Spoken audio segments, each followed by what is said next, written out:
إن الحمد لله نحمده ونستعينه ونستغفره ونعوذ بالله من شرور أنفسنا وسيئات أعمالنا من يهده الله فلا مضل له ومن يضلل فلا هادي له وأشهد أن لا إله إلا الله وحده لا شريك له وأشهد أن محمدا عبده ورسوله صلى الله عليه وسلم. اللهم صل وسلم وبارك وانعم على سيدنا وإمامنا وقدوتنا محمد وعلى آله وصحبه وسلم تسليما كثيرا أما بعد فالسلام عليكم ورحمة الله وبركاته. Bienvenue dans cette nouvelle série, alhamdoulilah, qu'on va consacrer à la jurisprudence des questions nouvelles. Après cette brève intermède pendant le ramadan, on a consacré quelques lives à ce mois béni et aux jeunes, alhamd, avec les interventions de Cheikh Mamadou Dafé, qu'Allah le récompense par le meilleur. Et on s'est dit que ça peut être intéressant dans la suite de l'histoire de la jurisprudence, de parler justement de questions nouvelles, actuelles, contemporaines, qui ne sont pas forcément contemporaines, mais c'est des questions effectivement qui reviennent et qui intéressent beaucoup les personnes. Illah ilhamd, aujourd'hui, ça serait intéressant d'introduire ce sujet de fiqh al-nawazil, ce que les ulama appellent la jurisprudence des questions actuelles ou des questions nouvelles. Qui ne date pas d'aujourd'hui. Effectivement, alhamdoulilah, les sahaba, qu'Allah leur fasse miséricorde et qu'Allah les agrée, ont eu également des questions nouvelles à leur niveau, et après les tabi'in, ceux qui les ont suivis jusqu'à aujourd'hui. Et c'est une constante, c'est quelque chose qui fait partie de notre religion, c'est de statuer sur des choses nouvelles qui n'existaient pas à l'époque du prophète ou qui existaient sous d'autres formes ou de façon apparentée ou rapprochée. Alhamdoulilah, je suis en présence de Cheikh Mamadou Dafé, qu'Allah le récompense par le meilleur. Alhamdoulilah, je te laisse, Inch'Allah, introduire le sujet bi'idhnillahi ta'ala. Barakallahu fik. Jazakallah khairan, si Mohamed, barakallahu fi nos fidèles, donc ils font confiance grâce à Allah subhanahu wa ta'ala, et comme on le dit tous, hein, ça n'a pas de prix. Et Mohamed Adda et Karim dans les coulisses, qu'Allah les bénisse. Amin. Et donc, effectivement, c'est un sujet que tu as choisi et qui est très important. Je pense que c'est extrêmement important, surtout à la suite de ce qu'on a fait, traiter, qu'on a vu comment Allah a honoré certains de ses serviteurs, qui sont les savants, qui sont les meilleurs d'entre nous, qui sont les héritiers des prophètes, qu'Allah les bénisse tous. Et donc, je pense que c'est aussi l'occasion pour que le musulman se saisisse de sa religion et qu'il s'en soit fier. Moi, c'est surtout ça. Parce que je trouve que beaucoup d'entre nous pensent que l'islam, ça y est, il s'est arrêté. On parle de la fermeture de la porte de l'ijtihad, etc., alors que Allah subhanahu wa ta'ala ne l'a jamais ordonné, ni le prophète sallallahu alayhi wa sallam. Donc, certains sont arrêtés après l'imam Ahmed, rahmatullahi ta'ala alayhi majma'in. Voilà, donc c'est mon école, c'est ceci, c'est cela. Donc, tout ce dont ils n'ont pas parlé n'est pas d'actualité, etc. Il s'agit bien entendu pas de réinventer la roue, mais il s'agit de s'adapter. Et l'islam est valable en tout lieu, en tout temps. Donc ça, je pense, cette dynamique dont on a peut-être fait un peu allusion à ça, quand on a vu que les élèves surpassaient leurs maîtres ou se détachaient des positions de leurs enseignants, etc., je trouve que c'est vraiment très, très bien. Mais en plus, ça veut dire qu'aujourd'hui encore, on a besoin, puisqu'il y a des problèmes nouveaux par lesquels Allah éprouve cette communauté, ces savants en particulier. Donc comment ils vont faire front, comment ils vont faire face pour servir la communauté. C'est pourquoi, parce que on a déjà dit, hein, dans les sciences du Coran, on a dit que, entre autres bienfaits du Coran, Allah est venu faciliter donc, la vie des gens. Voilà. Donc, des choses compliquées que nous, on ne comprendrait pas, mais alhamdoulilah, Allah a donné cette compréhension donc, à des hommes et à des femmes qu'il a choisi, et donc il nous l'explique, et de tout temps, il y a eu des changements, comme tu l'as si bien dit, et donc ces changements ont besoin d'une compréhension profonde et d'une réaction mesurée. Et comme, alhamdoulilah, à l'image donc de ces géants, puisque j'aime bien répéter cette phrase, nous ne sommes que, disent les savants, nous ne sommes que des nains sur les épaules de géants. Voilà. Mais à l'image, cette méthodologie est restée, elle est vivante. Donc c'est le fait effectivement de se baser avant toute chose sur le livre d'Allah subhanahu wa ta'ala, la sunna de son prophète sallallahu, et tous les travaux qui ont été faits ensuite par leurs héritiers, que sont les savants. C'est à partir de là, je pense qu'on peut et on doit affronter les nouveaux problèmes et essayer de les résoudre. Comme le dirait quelqu'un d'autre, il n'y a pas de problème, il n'y a que des solutions. Voilà.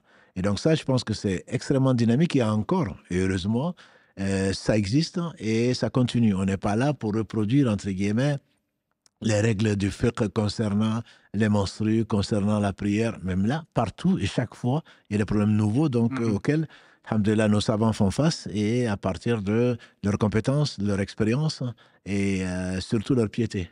Ça, je pense que ce n'est pas sur ce plateau-là, avec toi, Barakallahu fi, on défend la science, on défend l'importance de ne pas parler sans science, mais ce n'est pas parce qu'on se prend pour des savants, c'est pour respecter vraiment l'honneur qu'Allah leur a donné et la responsabilité devant Dieu, subhanahu wa ta'ala. Celui qui est pressé, comme on le voit sur Instagram, sur Facebook, etc., celui qui se précipite à donner des réponses, il se précipite vers l'enfer, qu'Allah nous en préserve. Voilà. Donc, non, je me suis trompé. Je pense que, je disais à un frère tout à l'heure, je lui ai donné mon point de vue. J'ai dit non, on ne donne pas ton point de vue. Tu donnes le point de vue de l'islam. Ça, c'est permis, c'est pas permis. Est-ce qu'on peut prier en voyage ou autre chose? Ce n'est pas à toi de dire je pense que. Voilà. C'est Allah a dit, le messager a dit, les compagnons ils ont dit, les savants ils ont dit. Ce n'est pas moi je pense que, bon, on n'est pas d'accord, mais chacun a son point de vue. Non, la religion n'est pas une question de point de vue. Voilà. La science n'est pas une question de point de vue. Si on l'appelle science, c'est parce que Allah l'a anobli.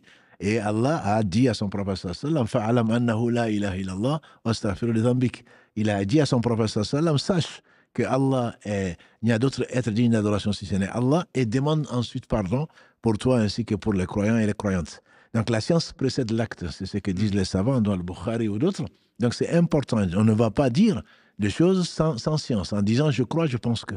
Donc ceux que Allah a choisis parmi les héritiers des prophètes, qu'Allah les bénisse, ils font des efforts énormes. Et tu nous l'as rappelé d'ailleurs dans la vie de l'imam Malik, on venait le voir et de loin, et la personne était fatiguée. Il pouvait rester peut-être un mois en attendant sa réponse. Ça aurait été moi, ça fait longtemps que j'aurais répondu. Mais il cherche, et il recherche, il cherche dans le Coran, il cherche dans la Sunna, et il cherche, et ensuite, il dit, voilà tout ce que j'ai trouvé. Voilà. Et pourtant, c'était les plus savants de leur époque.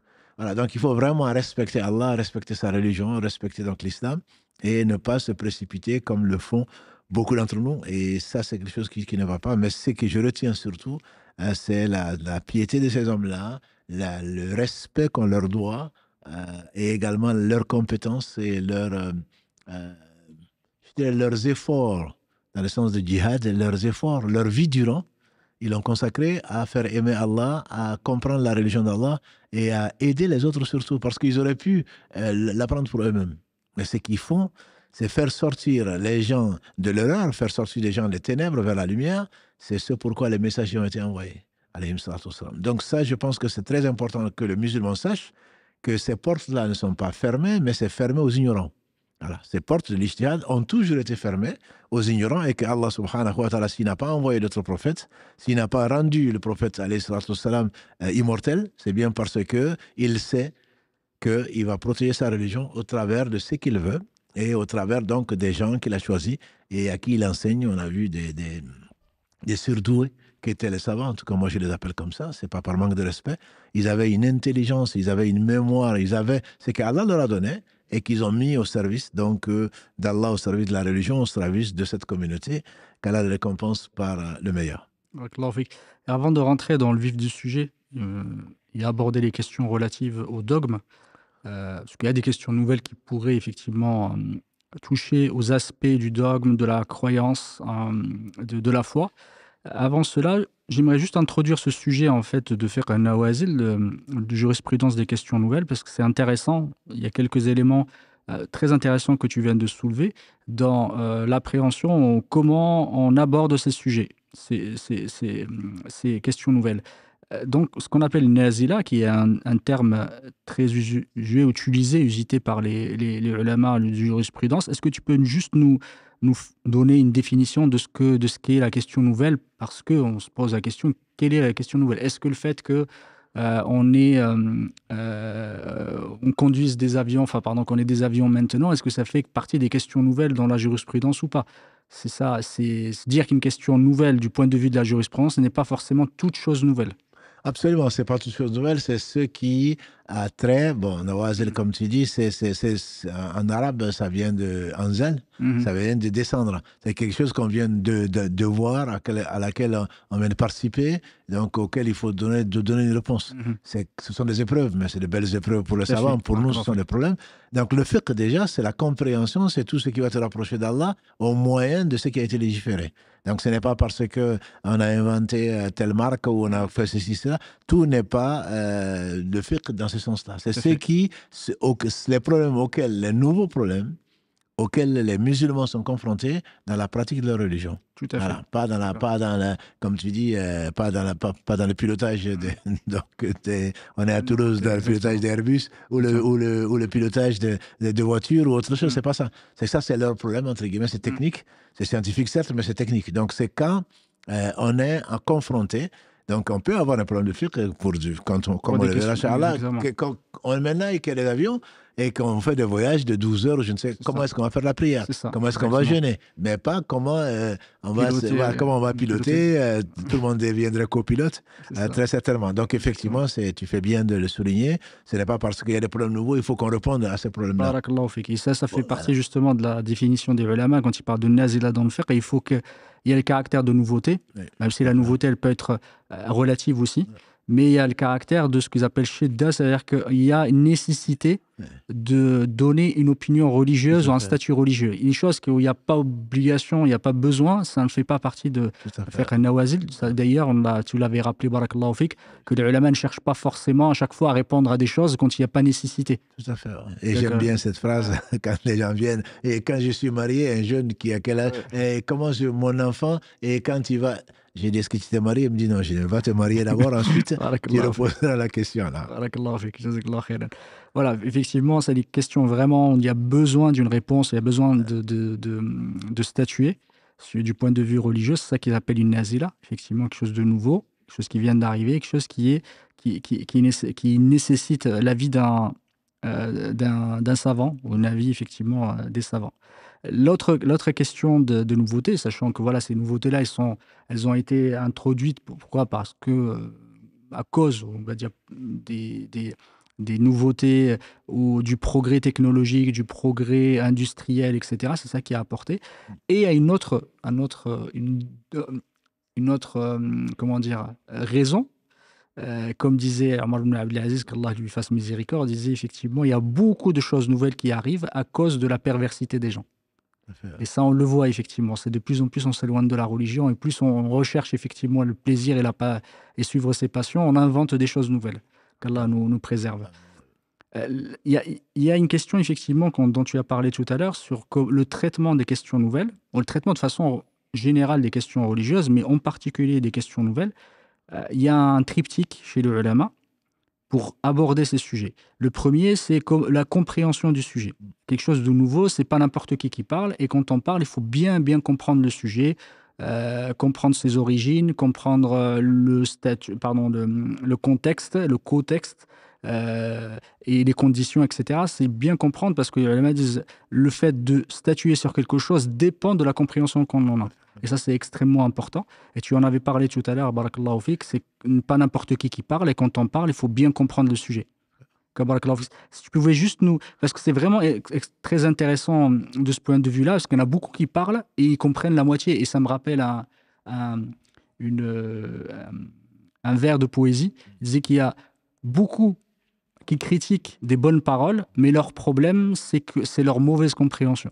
C'est ça, en fait. Ce n'est pas la question, effectivement, des fois, ce n'est pas la vie ou la parole qui est problématique, c'est la mauvaise compréhension de celui qui la traite. Dans un truc terre à terre, ils disent qu'il y a des millions d'entraîneurs sur un terrain de foot. Oui. Parce que tous les spectateurs, moi, j'aurais fait ça, ils n'auraient pas dû faire ça, etc. Alors qu'ils cèdent la chose, c'est que toi, tu ne sais pas. Donc ça, effectivement, c'est très important. Et comme le disent les savants, quand il y a un problème de mécanique, on ne va pas demander à un médecin, on va demander à un mécanicien. Quand il y a un problème de santé publique ou pas, on va demander plutôt à un médecin. Donc il faudrait une bonne connaissance de la situation, de l'analyse, le diagnostic dépend très certainement de la science que tu en as. Et donc du contexte, il est évident que même une maladie pour la traiter, il faut connaître le contexte, la contamination, comment est-ce que c'est arrivé pour donner une médication qui va correspondre à cela. Donc ça, je pense, c'est vraiment très important. Et ça reste vrai, même pour nous qui ne sommes pas savants, d'une situation, même entre l'homme et la femme. Quand tu dois juger une situation, je ne dis pas qu'on est juge, mais juste quand on t'expose, tu vas demander, tu vas poser des questions, tu vas voir quelle est la réponse, tu vas confronter, et ensuite seulement tu vas donner un conseil ou tu vas prononcer un jugement. Donc si tu ne comprends pas la réalité, là tu as absolument raison, la réalité doit être connue. d'être connu. Et de tout point de vue, c'est pour cela que les médecins d'ailleurs, les savants, les médecins des cœurs, se font conseiller et se font accompagner parfois par des savants de l'Académie des sciences ou de quoi que ce soit, qu'on leur expose quand un problème est nouveau, quels sont les tenants, quels sont les aboutissants, quelle est l'origine, etc. Une fois qu'ils ont compris ça, à ce moment, ils peuvent appliquer ce qu'Allah demande dans sa sagesse qu'il a envoyée dans son livre, et donc ils peuvent appliquer, pour ne pas oublier, c'est pas la lettre qui est importante, c'est l'esprit. C'est l'esprit. C'est que qu'est-ce qu'Allah veut pour ses serviteurs? C'est sa miséricorde, c'est sa bienfaisance, etc. Mais elle s'applique dans quel contexte? Donc le contexte détermine nécessairement la réalité, et la réalité détermine nécessairement la solution que tu as apportée à ce problème-là. Donc c'est dans ce sens-là. Voilà. Comme disait Ibn al-Qayyim, il dit la première étape, c'est comprendre la réalité et ensuite comprendre les obligations de cette réalité. Qu'est-ce qu'elle va entraîner? Et qu'est-ce qu'elle va entraîner? Ça, c'est le deuxième sujet, enfin le deuxième point de ce triptyque-là, qui est la qualification. C'est-à-dire que donner un statut, qualifier la chose. Et qualifier la chose, c'est quelle est sa qualification religieuse. Enfin, un petit exemple dont on avait parlé peut-être plein de fois, c'est les contrats, enfin le prêt. Oui. Le prêt du point de vue, alors ce n'est pas le prêt, mais plutôt du compte bancaire, compte courant bancaire. Les ulama, après avoir compris, ils vont qualifier ce contrat-là, qu'est-ce qu'il est? Est-ce que c'est un contrat de prêt? Est-ce que c'est un contrat de dépôt de confiance? C'est ça qu'on appelle la qualification de takyif al-fiqhi. Et ça, c'est extrêmement important. C'est qu'est-ce que tu vas, selon comment tu vas le qualifier, le statut va différer. Et ça, c'est très, très important. Et le troisième dont tu as parlé, barakallahu fik, ça, c'est le troisième du triptyque, c'est l'application. C'est pas parce que il y a un statut religieux sur cette question-là, parce que comment on connaît le statut, c'est on regarde dans le Coran, on regarde la Sunna quand on a vu la dernière fois, on regarde aussi dans les ijtihadat des autres ulama, etc., pour arriver effectivement à qualifier et donner un statut. Mais après, la question de l'appliquer.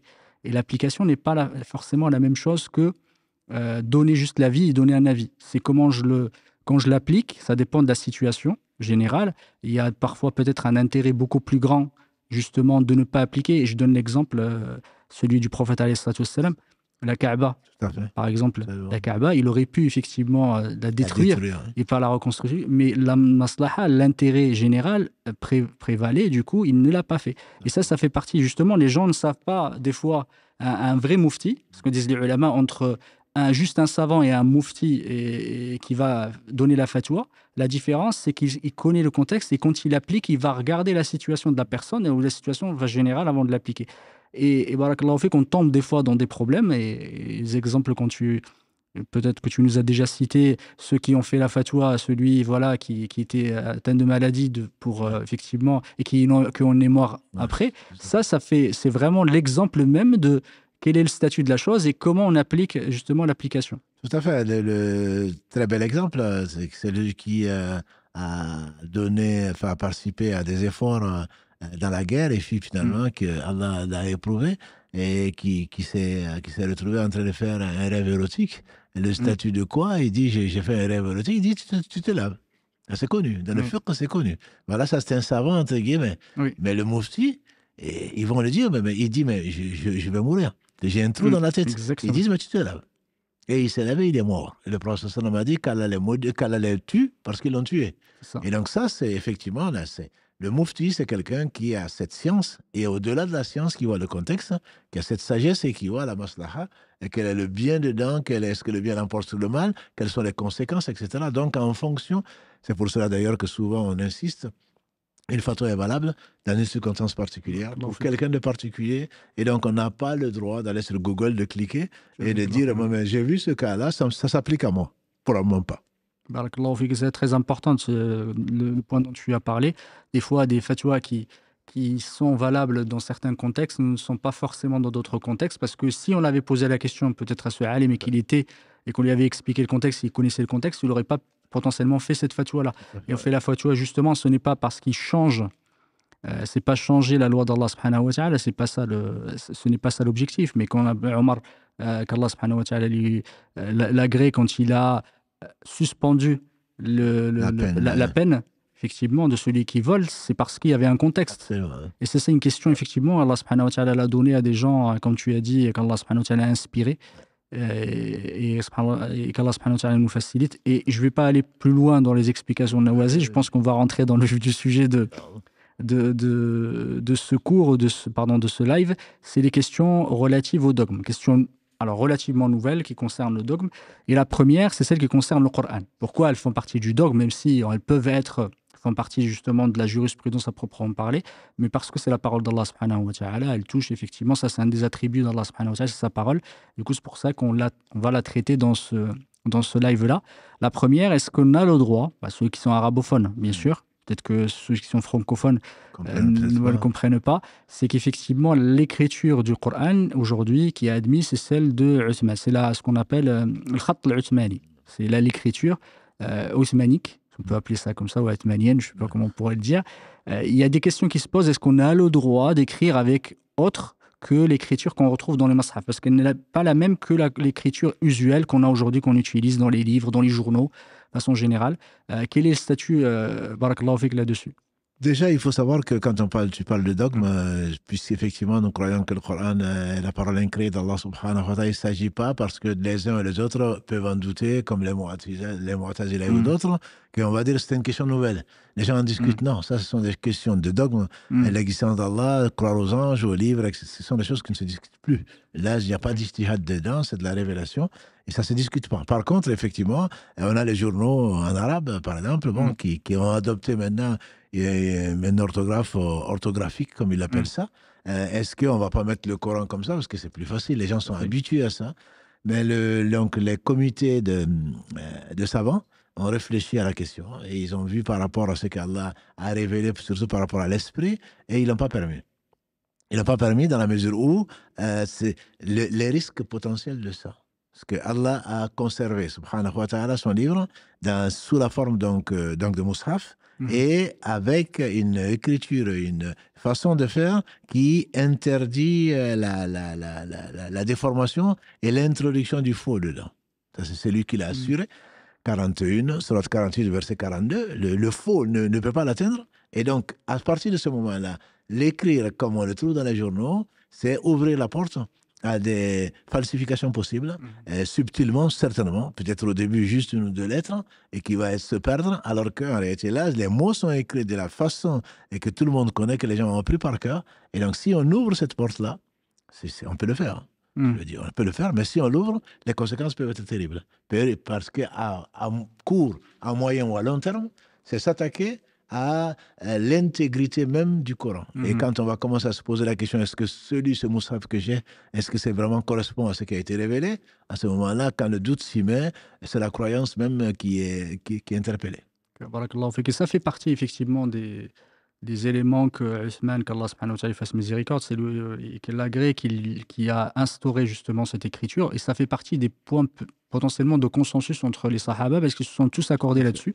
Et le fait de sortir de ce consensus, c'est un des arguments, les ulama disent qu'on ne peut pas sortir de ce consensus-là, parce qu'à ce moment-là, ils ont décidé que c'est la seule écriture avec laquelle ils doivent écrire, et décider aujourd'hui d'écrire tout un mushaf, avec une autre écriture, c'est de sortir de ce consensus, et surtout que le prophète nous a enjoint de suivre la sunna des califes bien guidés. Absolument, surtout que on l'a vu pendant combien d'épisodes que c'est le Coran, c'est la sunna, c'est le consensus des compagnons du prophète sallam. Et comme tu l'as si bien fait remarquer, quand on parle de consensus, c'est du temps des compagnons du prophète sallam, parce qu'ensuite Allah a voulu ouvrir donc c'est les portes du bien à d'autres communautés, à d'autres régions, à d'autres contrées. Et donc les compagnons se sont dispersés. Il est très difficile donc de parler de consensus en dehors d'eux. Mais là, il y avait un consensus. Il n'y a aucun récit, même falsifié, disant que Othman al-Khalalagré aurait été contesté par un tel ou un tel de sa façon de faire. Et comme tu l'as dit également, le prophète m'a dit « Alaykum bi sunnati, suivez ma sunna » et la sunna des khulafa bien guidés. Il n'y a pas de divergence entre les savants, en tout cas de la sunna et de la jama'a, que ce sont les 4 premiers califes, et donc on doit suivre l'inspiration qu'Allah leur a donnée, parce qu'ils sont les plus pieux, parce que c'est eux qu'Allah a désignés pour prendre donc les arènes des musulmans pendant ce temps-là. Effectivement, je pense que c'est la très grande majorité des ulama qui interdisent justement de le faire pour tout un mushaf, mais certains ont autorisé juste pour une phrase, effectivement, pas une phrase, pardon, pour un verset. Dans un livre, par exemple, on peut l'écrire, mais pas forcément, pas tout le mushaf. Le mushaf, effectivement, il a cette sacralité-là. Il faut garder son intégrité, barakallahu fik, et le protéger, comme Allah subhanahu wa ta'ala s'est chargé de sa protection. Deuxième question, est-ce que ce qu'on voit beaucoup, ceux qui écrivent, en fait, qui utilisent le Coran pour des fins un peu décoratives, fois ils écrivent effectivement du Coran sous forme d'oiseaux, sous forme, par exemple, de personnes. On voit beaucoup de personnes qui se prosternent ou de personnes, effectivement, qui font la prière. Est-ce que ça, c'est quelque chose qui est permis de l'acheter, de le placarder chez soi, de le donner en cadeau? Déjà, De le faire déjà, de le barakallahu faire fik. déjà, c'est pas permis. Pas permis pour la vie que je connais, dans la mesure où le Coran n'est pas venu pour décorer, premièrement. Barakallahu Il fik. n'est pas venu pour décorer. Quand on voit ça, est-ce que c'est au verset que l'on pense? Je crois que non. On n'arrive même pas à le lire, des On fois. arrive même, exactement. Moi, je sais que je reproche, entre autres, dans la mosquée de Médine, c'est quand moi j'y rentre, il me faut probablement fermer les yeux. À cause de la calligraphie, il y en a partout. Je passe mon temps avant l'appel à la prière, après l'appel à la prière, à essayer de déchiffrer. Donc la calligraphie est permise, notamment en arabe, pour les poèmes, pour tout ce qu'on veut, mais le Coran n'a pas été révélé pour ça. C'est ça qu'il faut garder en tête. Il y a de très belles calligraphies, on voit les gens en train de prosterner, mais que c'est beau. Mais qu'est-ce qu'on va faire? L'Ayatul Kursi, je l'ai vu sous forme d'une théière. Oui, Il faut aller chercher, ah oui, Allah ici, le point là-bas, le point dessus, 2 points là-bas, 3 points là-bas. C'est pas fait pour ça. Ça a été fait pour être médité, pour être compris.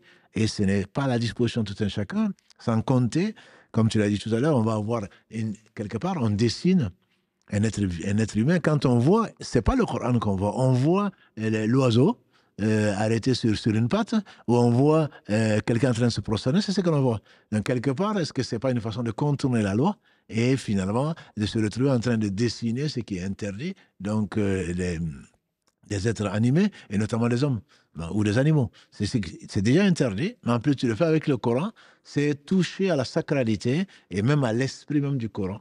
Même si certains disent n'y voient pas de mal, mais le Coran n'a pas été fait pour ça. Il n'a pas été fait pour ça. Il y a d'autres choses qui ont été permises, et dans l'islam, comme on sait, tout est permis sauf ce qui est interdit. Dans ce cas-là, ce n'est pas quelque chose que les savants ont accepté, ils l'ont refusé, et pour justement, comme tu dis, à cause de ce qui pourrait en résulter comme mal, et que toi tu ne vois pas parce que c'est un tableau, il est beau. Mais fais-le d'autres choses. Fais-le en chinois. Fais-le en autre chose, si c'est la forme qui t'intéresse. Ah. Allahu fik. Et ceux, par exemple, des fois, qui mettent des versets, comme tu as dit, barakallahu fik, en forme de tableau, même si c'est pas en calligraphie, mais qui mettent un tableau avec Qul huwallahu ahad, avec les mu'awwidatayn, avec l'ikhlas et les mu'awwidatayn, ils mettent ça en tableau et le mettent sur le mur. C'est une très bonne question, parce que souvent on a tendance parce que, comme le disent certains, la science est comme la confiture, moins on en a, plus on l'étale, parce que les savants, ils ont interdit ça, ce n'est pas pour décorer, donc les gens vont tout interdire. Ça, ce n'est pas le cas des avis les plus connus des savants, c'est que ça c'est possible, à condition que son intention soit de faire du dhikr, pas pour protéger la maison déjà, ça c'est, ou la voiture, parce qu'on voit, il y a des tableaux où dans la voiture, il y a ce qu'ils appellent les petits Corans, donc tu ne peux rien lire, tu n'en tires rien du tout, mais juste pour protéger la voiture. Ça c'est quelque chose qui frôle l'association. Par contre, je veux faire tel dua, à chaque fois que j'oublie. Mais quand je rentre, je vois Bismillah, ou que je sors, Bismillah tawakkaltu ala Allah.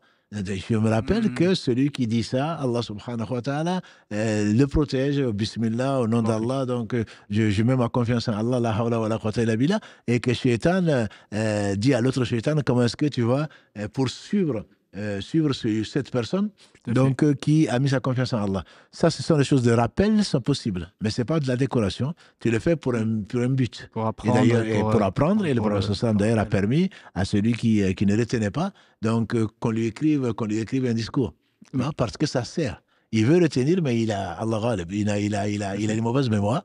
Et donc là, tu oublies beaucoup. Tu oublies beaucoup le fait de mettre des mnémotechniques, mais surtout, ça, c'est des versets, écrits, comme on a dit tout à l'heure, comme il le faut. Et que dès que tu rentres, tu te rappelles qu'il faut que je dise, que je demande protection à Allah subhanahu wa ta'ala contre le Satan, que ceci, que cela. Et chaque fois que je le vois, je le révise, le doigt, ou quelque chose qui est permis. Barakallahu fik. Du coup, ceux qui mettent effectivement pour de la décoration pure n'est pas effectivement permis, barakallahu fik, et ceux qui le mettent pour le rappel, pour l'apprentissage, pour la révision, etc., pour des, voilà, des objectifs qui sont des objectifs louables et pour des raisons Et valables, noble, barakallahu à fik. condition que ce ne soit pas pour de la protection. Protection, Voilà, barakallahu c'est fik. parce C'est vraiment qu'après, le ça truc. devient des gris-gris. Ça Barakallahu devient des fik. talismans. Là, si je mets ça, ma maison va être protégée d'eux. Et Barakallahu comme fik. ce que j'entends, on a déjà traité, c'est le professeur m'a dit, c'est la maison dans laquelle on lit, donc on lit la sourate al-Baqarah, et Shaitan ne rentre pas. Qu'est-ce qu'on fait? On va mettre le CD, on va mettre la sourate al-Baqarah, et puis on va partir. Voilà. Donc, c'est une maison qui est vide. C'est vraiment contrôler la loi, quoi. C'est pas du tout dans ce sens-là. Wallahu a'lam. Barakallahu fik. Et aussi ceux qui, par exemple, qui ont des téléphones et qui mettent en arrière-plan, effectivement, de leur téléphone des versets du Coran. Alors, si on met un arrière-plan, il faut savoir pourquoi. Si c'est pour décorer, c'est pas permis. Ça, c'est ce qu'on a dit, que ce soit d'une façon ou d'une autre. Si c'est en allumant ça, ça me rappelle de dire ceci et cela, les savants n'y voient pas d'inconvénient. Voilà. Donc, ce n'est pas parce que c'est dans un téléphone, c'est pas un manque de respect. Et si par contre, si c'est juste pour faire bien ou qu'on pense surtout qu'on est pieux ou autre chose, là, ça devient de l'ostentation, c'est encore pire. Barakallahu fik.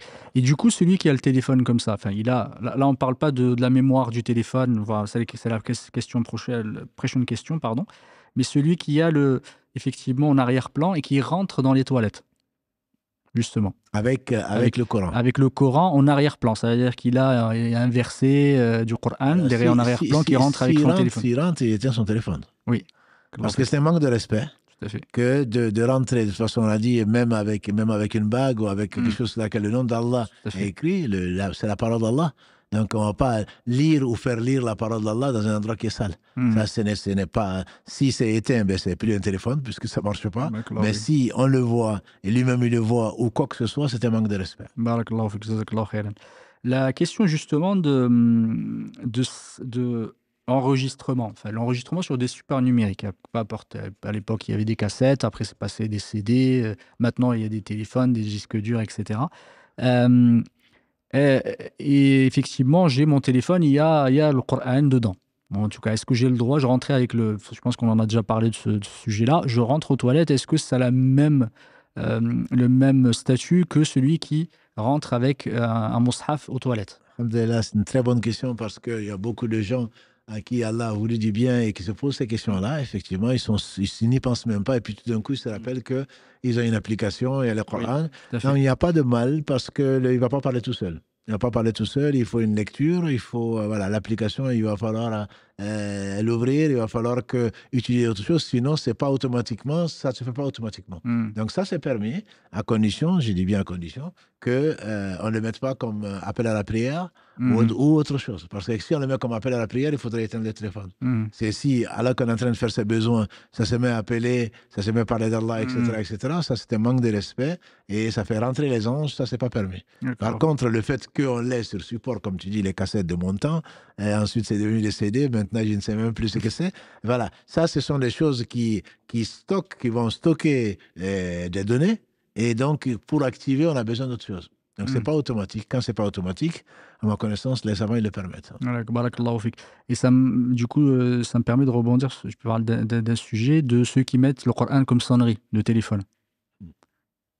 Quel est le statut? Parce qu'on a beaucoup, on les entend des fois, on entend des Ils préfèrent ça à la musique, hein. Ils préfèrent ça à ceci et cela. C'est pas quelque chose de conseillé, pour ne pas dire même de permis. En le faisant, notamment, dans nos mosquées, alhamdulillah, l'imam est en train de réciter ou je ne sais quoi d'autre, et que le Coran, quand le Coran est récité, comme on a dit dans la sourate Al-Araf, quand le Coran est récité, il faut se taire et l'écouter pour qu'Allah nous fasse miséricorde. Donc le fait, ne serait-ce que d'obliger les gens à l'écouter. Si on met le Coran pour l'écouter, oui, mais le Coran c'est pas une musique. C'est pas fait pour cela. Et donc, il ne faudrait pas mettre le Coran, même si certains ont remplacé ça par l'adhan ou autre chose. Oui. Ce sont des choses qui, pour le moins, déconseillées. Barakallahu fik. Jazakallahu khairan. Justement, on en parlait tout à l'heure, c'était à l'époque des cassettes, après c'est des CD, après passer des mini-CD, etc. Des fois, on se retrouve avec des CD ou des cassettes. Le Coran qu'on a depuis longtemps, on ne sait pas quoi en faire. Qu'est-ce qu'on en fait? Est-ce qu'on a la possibilité de les jeter? Justement parce qu'il y a un respect à avoir de la parole d'Allah subhanahu wa ta'ala.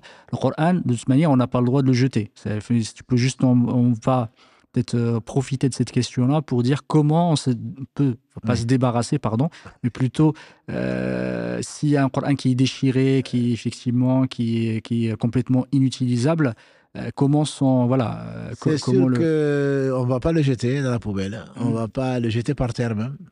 Les gens peuvent marcher sur la parole d'Allah, même de façon inopinée. Ils sont pas fautifs, mais celui qui l'a jeté certainement. Donc il y a un respect profond qu'il faut avoir pour Allah, pour sa parole, etc. Je tiens encore, celui qui ne respecte pas la parole d'Allah ne respecte pas Allah ni ses prescriptions.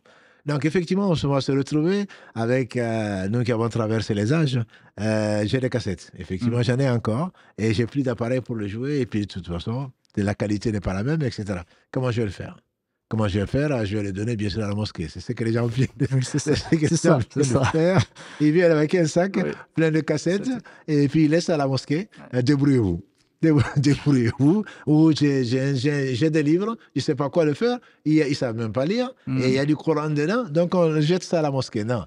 Alhamdulillah, par pudeur, par respect, les savants conseillent de détruire, de brûler en particulier ce qui contient le nom d'Allah, pas pour autre chose que par respect, pour qu'on ne le profane pas. On ne profane pas le nom d'Allah, même si c'est un nom dans autre chose. Donc c'est comme ça que l'on fait. Maintenant, les cassettes, les enregistrements, c'est un peu comme le téléphone dont tu as parlé tout à l'heure. On peut les jeter. On peut les jeter. Le mieux, c'est éviter les poubelles ou le reste si on peut. Mais voilà, si on ne peut pas les détruire autrement par le feu ou autre chose, on peut les jeter parce qu'en tant que tel, ce n'est pas la parole d'Allah. Et la parole d'Allah, quand elle est activée et que l'on entend. Donc, c'est les bandes passantes, c'est je ne sais quoi d'autre. Les savants contemporains permettent de les jeter. Je dirais, si on doit les mettre à la poubelle, je les emballerai. Voilà, etc. Mais de toute façon, il n'y a pas de mal. Inch'Allah, on ne distingue pas sur un CD ou sur une cassette, une cassette de musique ou une cassette de Coran. Voilà, donc c'est les mêmes supports. Et là, il n'y a pas de mal à le faire. Barakallahu fik. Sauf si, par exemple, sur le CD, des fois, sur la cassette, il y a le nom d'Allah. Voilà, il faut faire très attention. Là, ça devient de l'écriture, ce n'est plus le CD en question. On doit enlever ce que l'on peut enlever, détruire ce qu'on peut détruire. Et à ce moment, bien sûr, le nom d'Allah, il est sacré, comme lui-même il est, subhanahu wa ta'ala. Mais en dehors de ces écritures-là, si c'est ce qui est la bande passante ou autre chose, il n'y a pas de mal. Barakallahu fik. Du coup, c'est ça. La question, effectivement, suivante, qui est en rapport avec cela, c'est le fait que des fois, sur des livres ou parfois sur voilà, des articles ou des choses comme ça, il peut y avoir des noms qui ont un certain respect en islam, par exemple le nom du prophète Mohammed, le nom de Mecca, de Médine, etc. Est-ce qu'ils ont le même statut que le Coran, en temps de gravité pour les jeter, les déchirer, etc., les jeter à la poubelle, ou est-ce qu'on doit quand même les respecter? Parfois même certains ulama disent que même tout ce qui est écrit en arabe a un respect, effectivement. Voilà. Est-ce que tu pourrais juste nous en dire un petit peu plus? Il y en a qui... Encore une fois, le plus important, c'est la place qu'Allah occupe dans le cœur, la place que l'islam occupe dans le cœur, le respect que l'on doit à tout ce qui a un rapport avec Allah. Donc il faut éviter d'appeler sa maison Makkah, d'appeler je ne sais quoi d'autre, même de l'islam. Mais il y a un débat, est-ce que on peut appeler mon enfant islam voilà. Et le nom des anges et tout le reste par pudeur, ça il ne faut pas le faire. Faut pas le faire. Donc si on le fait, il y a un minimum de respect. Et donc on n'a pas on en parlera peut-être, même à représenter la Kaaba, même pour préparer le Hajj, en voulant le faire en pratique, ou sur des gâteaux, comme on le fait souvent bientôt pour l'Aïd, pour les gens qui vont revenir de Makkah. C'est joli, c'est symbolique, mais c'est une sacralité. La maison d'Allah, elle a été profanée par les polythéistes. Allah l'a purifiée. Ibn Qayyim disait c'est le meilleur jour du monde où Allah a purifié la Kaaba. Prendre la Kaaba et la découper pour la manger, c'est pas signe de respect. Voilà. Et donc, même à Makkah, bien sûr, ça a été profané par les polythéistes. Allah l'a purifié et on n'a pas à appeler sa boisson Maca-Cola ou je ne sais quoi d'autre. Ça attire, c'est islamique. Non, ça n'a pas à le faire. Ça ne connote pas d'un respect d'Allah, de sa religion, etc. Barakallahu fik. Du coup, tu viens d'en parler de ces femmes. Il y en a beaucoup, effectivement, qui existent. Il y en a justement beaucoup de questions qui se posent, barakallahu fik, parce que dans beaucoup de pays musulmans, Ils font, par exemple, pour faire des cours, barakallahu fik, ils mettent effectivement une représentation en fait, de la Kaaba et les gens, effectivement, ils mettent le ihram et ils font le tour, etc., pour montrer, Tout à on va dire, fait. pour des objectifs d'instruction, des objectifs d'apprentissage. Ça, c'est le premier sujet. Et de façon, si on peut en parler de ce sujet-là, qui peut exister, qui existe dans certains pays. Et l'autre sujet, est-ce que j'ai le droit, par exemple, de faire des formes? J'en ai déjà vu, effectivement, une forme de Mecca, de Masjid Nabawi, par exemple, pour les offrir, en faire des porte-clés, parce que des fois, effectivement, on a des petits porte-clés avec la forme, en tout cas le cube de la De la Kaaba, Kaaba, ou etc. avec le dôme Le vert. dôme vert, Tout barakallah à fik, jazakallah fait. khairan. Tu as parlé tout à l'heure des gâteaux, Ouais. des gâteaux en forme de Kaaba qu'on vient venir couper à la Coupé, fin, absolument. Ouais. etc. Barakallah fik. Quel est l'avis des Il ulama y sur a ce l'avis des sujet-là? ulama dessus, c'est que c'est pour le moins déconseillé, pour ne pas dire c'est interdit. Même pour faire, en islam, on le sait, la fin ne justifie pas les moyens. C'est Mm. pas parce que bon, mais quand je verrai la Kaaba, donc je vais te représenter la Kaaba comme elle est. Mm. Non, la Kaaba est un lieu, c'est le meilleur lieu sur la terre. Il y en a un seul, il n'y en a pas plusieurs, il n'y a pas de reproduction. Autrement, Allah aurait fait chaque mosquée des Mm. Kaaba. Donc c'est le respect de ce lieu, de ce que Ibrahim alayhi salatu wassalam, a construit pour Allah, sur l'ordre d'Allah subhanahu wa ta'ala. Il n'y en a qu'un. Il n'y en a qu'une seule place où la prière vaut 100 000 fois la Tout à fait. prière ailleurs. Donc on n'a pas le droit de le faire et de le profaner, même inconsciemment. On le dit, non, Mm. non, nous, chaque chose a des spécificités. Comment on va mettre un porte-clés Oui, sous forme de Kaaba? C'est que la Kaaba, qu'est-ce que ça représente? Ça représente un animal, comme d'autres oui, porte-clés. Ça tout à fait. représente un outil, ça représente autre chose. Ça devient banal. Barakallahu fik. On ne doit pas banaliser les choses sacrées. Et cela Mm. fait partie donc du respect et de la vénération qu'on a pour le signe d'Allah subhanahu wa ta'ala. La Kaaba en représente bien une. Tiens, Et pour barakallahu fik. ceux, Mm. mais comment on va faire alors? Mais tu vas arriver comme d'autres. Tu vas arriver à la Kaaba, tu vas la voir et tu vas aller faire le tour comme tout le monde. Ou alors, il y a des supports maintenant, de la vidéo, et il y a d'autres représentations qu'on Tout à peut fait. très bien projeter, où on s'y voit, plutôt Oui. que de faire ce que l'on pense être bien, alors que Barakallahu fik. ça ne correspond pas à ce qu'Allah aime. Barakallahu fik. En tout cas, les ulama, ils ont aussi, c'est ce qu'on appelle ça des dara'i, effectivement. C'est ne pas arriver à quelque chose effectivement de pire. Qu'ils ont interdit, parce ils se sont réunis pour parler de ce sujet-là, parce que c'est une chose qui a été Ça, c'est beaucoup. important, ce que Ouais. tu viens de dire, comme le reste d'ailleurs, mais c'est que ce n'est pas l'avis d'un savant. Mhm. C'est souvent comme du temps d'Omar ibn Khattab à Lagré, quand il y a une question, si quelqu'un connaît la réponse, tant mieux. Sinon, il demandait au juge de consulter les gens. Et la Tout à fait. consultation dans l'islam, c'est une des merveilles. Tout à fait. Donc, de consulter les gens. Et ils se consultaient avec respect, chacun ses arguments. Ils sont arrivés souvent, quasiment à l'unanimité, à ces interdictions-là ou à ces Tout à permissions-là. fait, barakallahu fik. En tout cas, c'est une décision de l'Académie de jurisprudence mondiale. Tout à fait. Effectivement, celui du comité permanent aussi, c'est pas qu'une ou deux personnes, c'est vraiment un comité avec beaucoup de savants qui ont réfléchi. Je pense que c'est important de le préciser, Tout à parce que fait. les gens ont l'impression, c'est si Mohammed il a dit, Oui. Mamadou il a dit. à Non, fait. c'est vraiment, nous on ne dit rien d'autre, on est au mieux des perroquets qu'Allah nous récompense, Amin. ainsi que les auditeurs. Mais c'est pas telle personne a dit, c'est des savants respectés pour cela, ils ne se sont pas concertés pour donner la même réponse. Et surtout, c'est eux qui craignent Allah. Donc, ils se sont concertés, ils ont vu à l'unanimité ou la quasi-unanimité que ceci n'est pas permis, comme on le verra, Inch'Allah, dans la fécondation in vitro, dans autre chose, etc. Ils n'ont pas décidé ça comme ça. Il leur est même arrivé, comme on le verra, Inch'Allah, de changer d'avis. Tout à fait. Parce qu'un aspect ne leur était pas apparu, et quand Allah leur a montré ça, ils ont changé d'avis. Voilà, donc ce sont des gens, alhamdoulilah, qui connaissent Allah, qui le craignent surtout, et qui l'aiment, et donc qui ont peur. Parce que celui qui donne une fatwa et que les gens suivent, si en tout cas il n'a pas fait tous les efforts dont on a parlé, eh bien, il va prendre le péché plus le péché de tous les gens qui les ont suivis. Donc ce n'est pas une mince affaire. Barakallahu fik. Là, effectivement, on va changer un peu de sujet. Ça reste encore en relation avec le dogme, parce qu'en relation avec les questions de l'invisible, c'est la question de l'homme sur la Lune. Parce que les ulama se sont posé la question, à juste titre, parce que certains ont mis en doute, parce qu'il y a une compréhension d'un des versets de Surat Rahman.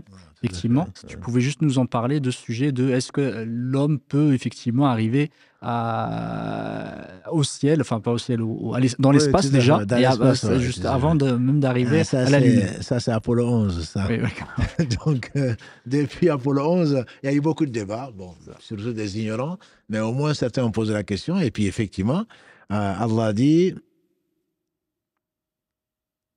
dans la sourate Ar-Rahman, يا معشر الجن والإنس إن يا استطعتم معشر الجن والإنس إن استطعتم أن تنفذوا من أقطار السماوات والأرض فانفذوا لا تنفذون إلا بسلطان. Donc, vous les hommes et les djinns, ou les deux charges, si vous pouvez donc vous échapper ou vous pouvez atteindre les confins des cieux et de la terre, faites-le. Vous ne le ferez que par la permission d'Allah. Et donc, certains ont pris ce verset sans le comprendre, certainement, sans aller regarder ce que les savants en disent. Ce verset disent les meilleurs d'entre nous, je parle des savants, dont Cheikh Saadi ou d'autres, ils expliquent à partir de ce qu'Allah leur a enseigné qu'il s'agit du jour du jugement dernier. Voilà. Et pas ici. Et donc, c'est maintenant que vous comparaissez devant votre Seigneur. Alors, sont les gens qui s'y sont préparés. Si vous pouvez maintenant fuir, faites-le. Mais vous ne le ferez que si Allah le permet, vous ne pourrez pas fuir. Et donc, ce n'est pas un verset que l'on doit utiliser pour dire que ce n'est pas possible. C'est ça, le Coran, comme tu nous l'as enseigné pendant les différents lives, c'est un livre de guidée. C'est pas un livre scientifique, entre guillemets, même si la science ne saurait contredire la vérité. Mais les gens ont changé. Je prends toujours cet exemple de Maurice Bucaille, qui a traduit donc alaq comme adhérence. Les gens pensaient avant, parce qu'il y avait une fausse couche, donc c'est un caillot de sang qui sort. Et en traduction, qu'est-ce qu'ils ont dit en français? Alaq, ils ont traduit par caillot de sang. Allah n'a jamais dit caillot de sang. Allah dit alaq. Alaq en arabe, c'est quelque chose qui s'accroche. Et donc, Maurice Bucaille a fini par le traduire par adhérence. Donc, en fonction de l'évolution scientifique, on ne met pas en doute, on ne va pas contredire le Coran. Ah oui, le Coran parle de caillot de sang, alors qu'on sait très bien que la science a démontré que ce n'est pas un caillot de sang. Le Coran n'a jamais dit ça. C'est toi qui l'as interprété comme ça. Et donc là, on va prendre un verset, et sans le comprendre, sans surtout apprendre l'explication, et on va l'appliquer pour contredire la possibilité des dinosaures ou pour autre chose. Et donc là, le sens n'est pas celui-là. On ne peut pas utiliser un verset pour contredire des choses que la science a démontrées, que grâce à Allah subhanahu wa ta'ala, des gens ont pu apporter des preuves scientifiques pour dire que la chose s'est passée. Et puis toi, tu es là, non, non, non, celui qui dit ça, il sort de l'islam carrément, parce qu'il y a des gens qui sont extrémistes, puis ils pensent que leur avis est absolu, et alors que le prophète ne l'a jamais dit, il ne l'a pas interprété comme ça. Et la meilleure des interprétations pour ce verset de la sourate 55, c'est le fait effectivement que ce sera au jour du jugement dernier. Et on ne peut pas utiliser le Coran pour justifier sa façon de voir, c'est plutôt l'inverse. Donc sa façon de voir doit s'adapter au Coran et pas l'inverse. Et sur cette question cosmique, parce que tu as parlé tout à l'heure de certains avis sur est-ce que la Terre tourne autour du Soleil, parce qu'il y a des questions aussi, les ulama en ont parlé. Ils ont même certains avis qui disent que celui qui dit que la Terre tourne autour du Soleil, il sort de l'islam. Tout à fait. Barakallahu fik, si tu pouvais nous en parler, jazakallahu khairan. C'est dommage que les gens parlent moi, je parle ici d'honnêteté intellectuelle. Et il y a des savants qui l'ont affirmé. La position existe, elle existe. Mais qu'Allah fasse miséricorde à ces savants, pour moi, ils se sont trompés dans la mesure où on ne peut pas considérer sa position. Est-ce que c'est un hadith, est-ce que c'est un verset? Donc ça encore, c'est, on prend la sourate Yasin. Allah subhanahu wa ta'ala décrit ce qu'il a créé, le cosmos, etc., etc. Et donc les gens utilisent certains versets pour dire que non, c'est le soleil qui tourne autour de la Terre. Et ça a été démontré scientifiquement que ce n'est pas le cas. Et l'avis pour rendre une histoire longue courte, l'avis le plus sûr, c'est qu'on ne peut pas utiliser ces versets-là, encore une fois, pour dire que la Terre n'est pas ronde, comme certains ont dit, que celui qui dit que la Terre est ronde, il sort de l'islam. Je crains pour eux. Qu'Allah leur pardonne, s'ils l'ont fait par erreur, mais on ne doit pas prendre son avis comme étant l'avis donc, qui est sûr, sauf s'il y a un verset, sauf si ce n'est que l'interprétation de certains versets. Et donc, celui qui croit que la Terre est plate, ben, qu'il la considère comme plate. Mais il n'a pas à juger ceux qui pensent, et c'est l'avis de nombreux savants, dont Cheikh Ibn Baz, même Albani, d'autres qu'Allah fasse miséricorde, que Allah a permis à des gens de le démontrer. Donc on n'a pas à contester des faits scientifiques sur mauvaise interprétation des versets. Donc on n'a pas à condamner quelqu'un qui dit que la Terre est ronde, Pourquoi Galilée, quand on a tué, c'est justement pour des choses comme ça. Donc l'islam a dépassé ça. On n'est pas, Allah seul est parfait. Et tant qu'il n'a pas affirmé une chose, c'est pas une question de dogme, de savoir que la terre est ronde ou qu'elle ne l'est pas, on n'a pas à juger les gens et encore moins les condamner pour cela. Barakallahu fik, jazakallahu khairan. Et dans cette optique-là de la science, effectivement, il y a des questions qui se posent sur la détermination par le calcul de l'éclipse du soleil. On a parlé de celle du Ramadan, je pense qu'on en a déjà parlé, de celle de la détermination du début du Ramadan et de la fin du Ramadan. Et effectivement, on parlait tout à l'heure de tasawwur, c'est le fait de comment on comprend la chose. Et disent les ulama, une partie de comprendre la chose, c'est déterminer quel est le point de friction, le point de divergence entre les ulama sur, par exemple, cette question de détermination ou de l'utilisation de l'hisab ou du calcul.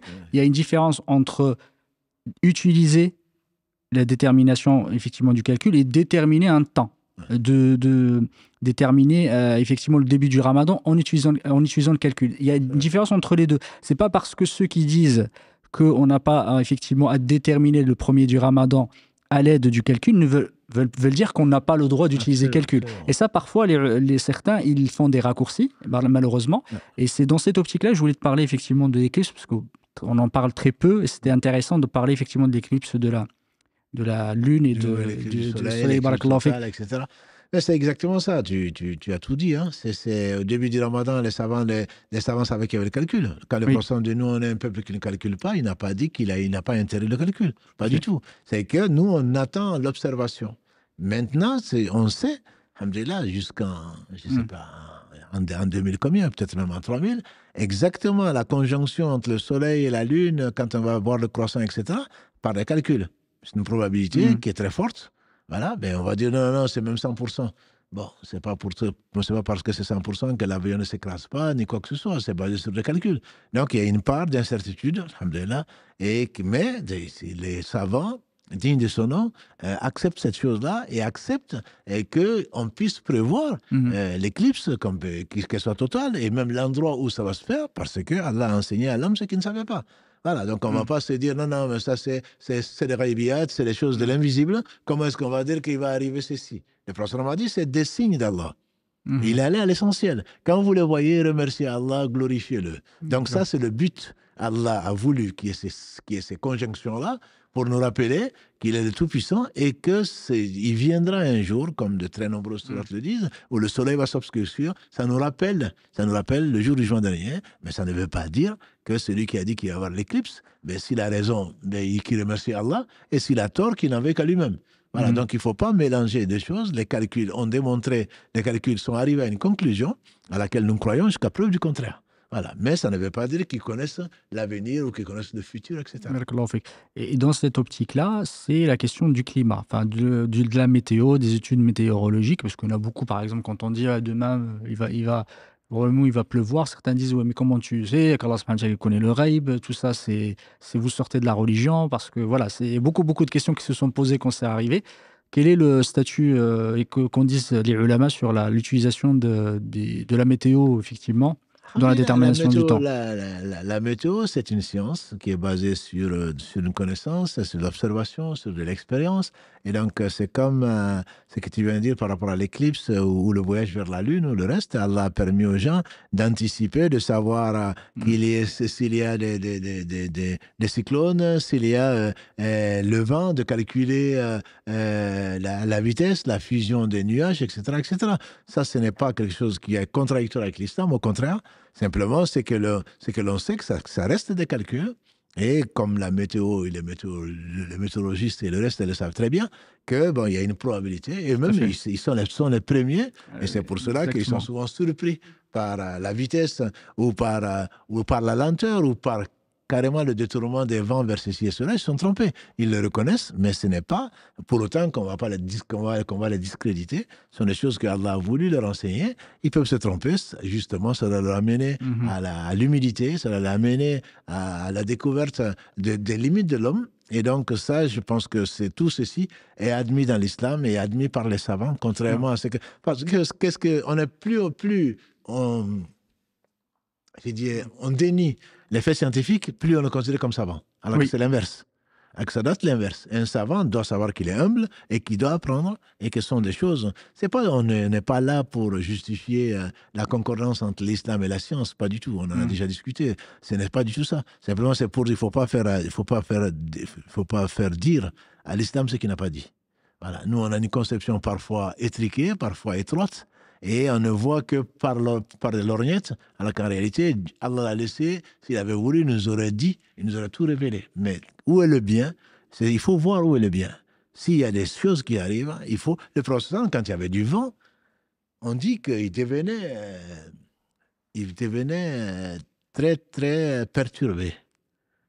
Et sa femme Aïcha lui disait, Ya Rasulallah, c'est du vent. Il dit, oui, mais qu'est-ce que tu en dis? Peut-être que c'est qu'Allah a envoyé au Ad ou au Thamoud. Voilà. Donc, c'est quand il y a du vent, il y a des doigts à faire. Allah, je te demande le bien qui est dans ce vent, et le bien pourquoi ce vent a été envoyé, c'est-à-dire pour la pluie, et je te demande protection contre le mal de ce vent, le mal qu'il contient, etc. Donc tout ça sont des signes pour celui qui a un cœur, bien sûr. Et nous, non, ils se sont trompés, la météo, non, c'est Allah qui fait les choses. Que les météorologistes arrivent, ou le météorologue arrive à anticiper ou à faire quelque chose, c'est tant mieux, mais ce n'est pas eux qui le font. Ce n'est pas eux qui le font, c'est Allah qui le fait. Et simplement, il faut voir dans chaque créature qu'Allah nous permet de regarder ou de voir. Il faut voir la toute-puissance d'Allah subhanahu wa ta'ala, que ça nous rappelle sa toute-puissance, et en même temps que ça nous rappelle qu'Allah subhanahu wa ta'ala dit vrai, et que demain, on aura certainement regretté de n'avoir pas assez pensé au bienfait d'Allah subhanahu wa ta'ala, entre autres ce que la science nous révèle. Effectivement, je change un peu de sujet. C'est un sujet qui intéresse beaucoup les parents. Sur l'utilisation des jeux, par exemple, jeux vidéo pour les enfants, le fait que les enfants regardent des dessins animés, le fait d'utiliser des jeux, effectivement, un peu personnifiés, des poupées, etc., par les enfants. Quel est le statut qu'en disent les ulama sur ce sujet-là? C'est sûr que il y a eu beaucoup de débats, surtout entre les ignorants. Le statut que je connais, notamment des fatwas de Cheikh Uthaymin, c'est que le fait d'utiliser les dessins animés ou le reste n'est pas interdit. N'est pas interdit, à condition bien entendu que ce ne soit pas de la perversion, que ce soit pas, au moins qu'on n'achète pas des choses comme ça qu'on ne regarde pas soi-même. Donc on le regarde, s'il y a une morale, s'il y a ceci et cela. Ce n'est pas nous. Ceux qui disent que ce n'est pas permis, ils disent que Allah a interdit les représentations figurées. Et c'est pas toi qui a fait ça.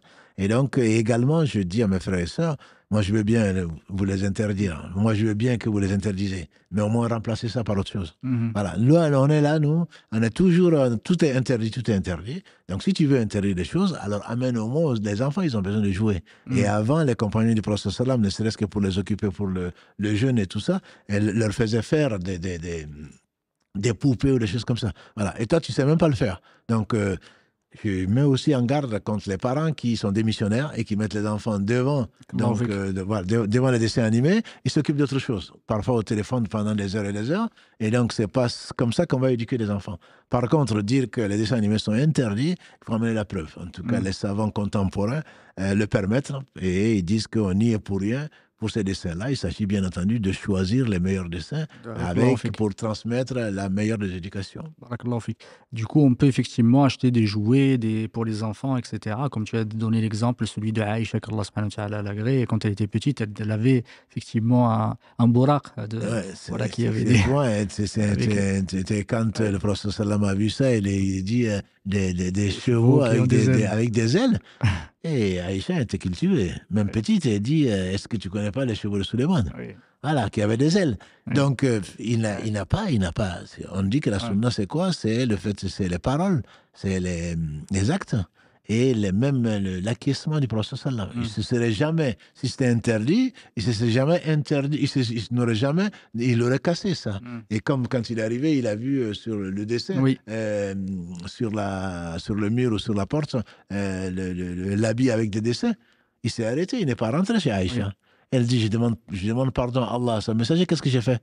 Elle dit, est-ce que tu ne sais pas que les anges n'entrent pas dans une maison où il y a des représentations figurées des chiens? Et il demande protection. Je demande pardon à Allah, elle a découpé, elle en a fait des coussins. Voilà, donc le prophète sallam, son attitude, même son acquiescement, et je ne parle même pas de son sourire, traduisent, bien entendu, l'agrément d'Allah subhanahu wa ta'ala. On ne peut pas interdire. Et comme on l'a vu, contrairement aux ibadats, tout est permis dans l'islam, dans les mu'amalat, dans tout ce que l'on fait dans la vie. Tout est permis sauf ce qui est interdit. Barakallahu fik. Ouais, j'ai cité le terme borak, c'est pas du tout ça. C'est juste une. Je me suis trompé. C'était pas dans ce sens-là. C'était le. Alhamdoulilah. J'y ai réfléchi. Je me suis dit, là, il fallait pas. Là, on en a parlé. Effectivement, le dernier sujet dont je voulais parler, qui était très très intéressant. Beaucoup voyagent. Et il se pose la question, est-ce que j'ai le droit de, par exemple, rentrer dans une église pour visiter, non pas effectivement, voilà, pour visiter ou visiter des monuments, aller dans des musées, etc. Est-ce qu'on a le droit de le faire? Parce qu'on a beaucoup qui voyagent et qui se posent des questions, est-ce que j'ai le droit de le faire ou pas? J'ai entendu plusieurs avis dessus, mais l'avis qui me convainc, c'est que Allah subhanahu wa ta'ala dit souvent dans de très nombreux versets de voyager. Oui. De voyager pour voir quelle a été la fin de ceci, de ceci et de cela. Donc, l'avis que je connais, c'est la permission de le faire, parce que ça te rappelle l'au-delà. Tu ne vas pas, contrairement à d'autres qui vont dans des lieux qui rendent sacrés, et des lieux pour aller adorer autre qu'Allah, bien entendu, c'est interdit. On dit que les compagnons du prophète sallallahu n'ont détruit que les statues et les choses où Allah était, son adoration était vouée à autre chose. Tout à fait. Voilà. Si c'est pour traverser un endroit où ça te rappelle ce que la fin funeste ou pas de certains peuples, ça te rappelle, ça te fait des dhikr, de la méditation et tirer des leçons. À ma connaissance, ce sont des choses qui sont permises. Il ne s'agit pas non plus de passer ses vacances, je veux dire, à voyager au travers le monde pour aller méditer. Aujourd'hui, on peut cliquer sur Internet, voilà, et on se retrouve dans la cour de la Kaaba sans dépenser 11 000 euros. Voilà, donc ce sont des choses qui arrivent. Mais encore une fois, c'est comme tu le sais, et tu le dis souvent, c'est l'interdiction, si tu veux, n'est pas le principe. Les compagnons du prophète n'ont pas détruit, contrairement à ce que quand ils sont arrivés à Tombouctou ou ailleurs, ceux qui se proclament, de l'islam, voilà, ils détruisent tout ce qu'il y a. Si effectivement ce sont des choses qui sont adorées, et ce sont des statues, ce sont des ceci et cela, ben, on les détruit. Mais si ce n'est pas le cas, le principe n'est pas de les détruire. Tout à fait. Barakallahu fik, qu'Allah te récompense par le meilleur, c'est très très clair. On n'est pas là, effectivement. Voilà, il y en a beaucoup qui, à chaque fois qu'ils voient quelque chose, il faut qu'ils le détruisent. Ce n'est pas du tout la tradition de nos plus prédécesseurs, des Sahaba en l'occurrence. Ils ne faisaient pas, ils ont voyagé, ils sont partis en Égypte, ils n'ont pas non plus détruit les pyramides, comment il s'appelle, le Sphinx, etc. Effectivement, il a été détruit bien après, là, le nez c'est pas à cause des musulmans d'ailleurs. Voilà, il faut vraiment le dire, ils ne sont pas là, effectivement, c'est pas ça l'objectif. Il faut faire très très attention là-dessus, respecter les biens des autres et respecter aussi l'endroit où vous vous trouvez, effectivement, qu'Allah te récompense par le meilleur de faire le rappel. Je pense qu'on est arrivé au bout de l'heure, même on l'a dépassé. Il y a encore quelques sujets, mais alhamdoulilah, s'il y a des questions, Inch'Allah, on pourra y répondre. Aujourd'hui, le sujet, c'est toutes les questions qui sont relatives, effectivement, à l'invisible, relatives au dogme, à la croyance, au Coran, etc. Si vous avez des questions, n'hésitez pas, Inch'Allah, à les poser. Barakallahu fikum. Oui, salam alaikum Mohamed, salam alaikum Cheikh, barakallahu fikum pour ces partages. Et alhamdoulilah, il y a pas mal de questions sur ce qui a été dit. Avant de poser ces questions, Cheikh, je me permets juste un petit rappel sur les commentaires. Alhamdoulilah, on en a parlé la semaine dernière. Première chose, c'est que des gens demandent si on peut bloquer les commentaires sur Instagram. Alors, juste pour rappel, parce qu'on l'a déjà dit, on l'a déjà mis par écrit, pardon.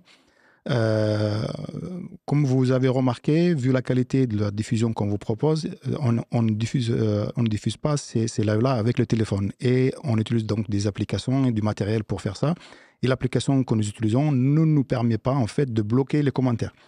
Et concernant donc les personnes qui répondent aux questions qui sont posées sur les commentaires, donc, comme on vous l'a dit, redit, la semaine dernière, on a beaucoup parlé aussi de ne pas répondre aux questions, parce que, alhamdoulilah, les intervenants préparent le sujet toute la semaine, ils savent comment ils vont amener donc la discussion, et les gens qui posent la question, c'est par rapport à ce qui a été dit. Donc, les plus qualifiés pour répondre à la question, ce sont effectivement les intervenants, parce qu'ils l'ont mis dans un contexte bien précis, et donc c'est pas qu'on est meilleur que vous, comme l'a dit tout à l'heure Cheikh, c'est pas qu'on connaît tout, c'est pas, alhamdoulilah, c'est vraiment pas ça. C'est juste par rapport à l'intervention et par rapport au sujet qui est traité par les personnes qui le traitent. Donc, Barakallahu fikoum, de pas répondre parce que ça peut induire aussi, la semaine dernière, il y a des réponses qui n'étaient vraiment pas juste par rapport à la question qui avait été posée. Cheikh, la première question, là où il y a beaucoup de questions, c'est justement sur les tableaux avec les versets qui sont accrochés, parfois même les noms d'Allah qui sont utilisés aussi. Ça, c'est si Mohamed qui a provoqué ça. Alhamdulillah. Donc, la première question là-dessus, c'est si on en a déjà et qu'on ne savait pas, qu'est-ce qu'on en fait? Est-ce qu'il faut les détruire? Est-ce qu'il faut les cacher? Est-ce qu'il faut les revendre? Je ne pense pas. Alhamdulillah, c'est de les revendre, effectivement. Tu as répondu à la question. De les revendre, il ne faut pas le faire parce que ce qu'on n'aime pas, il ne faut pas le faire. Ce qui est interdit pour nous l'est aussi pour les autres. C'est vrai pour tous les interdits. Hein. Ce n'est pas parce qu'on ne mange pas du porc qu'on va le vendre, ou le revendre ou même le donner à quelqu'un d'autre. Donc, effectivement, quand on ne savait pas, alhamdulillah, on remercie Allah de nous l'avoir fait savoir parce que c'est lui qui nous l'a enseigné. S'il avait voulu, on serait mort ignorant. Donc, c'est déjà un premier point positif pour moi. Et deuxièmement, si on est maintenant que l'on sait, que je parle de calligraphie, hein, Mohammed a bien précisé, il ne s'agit pas des versets.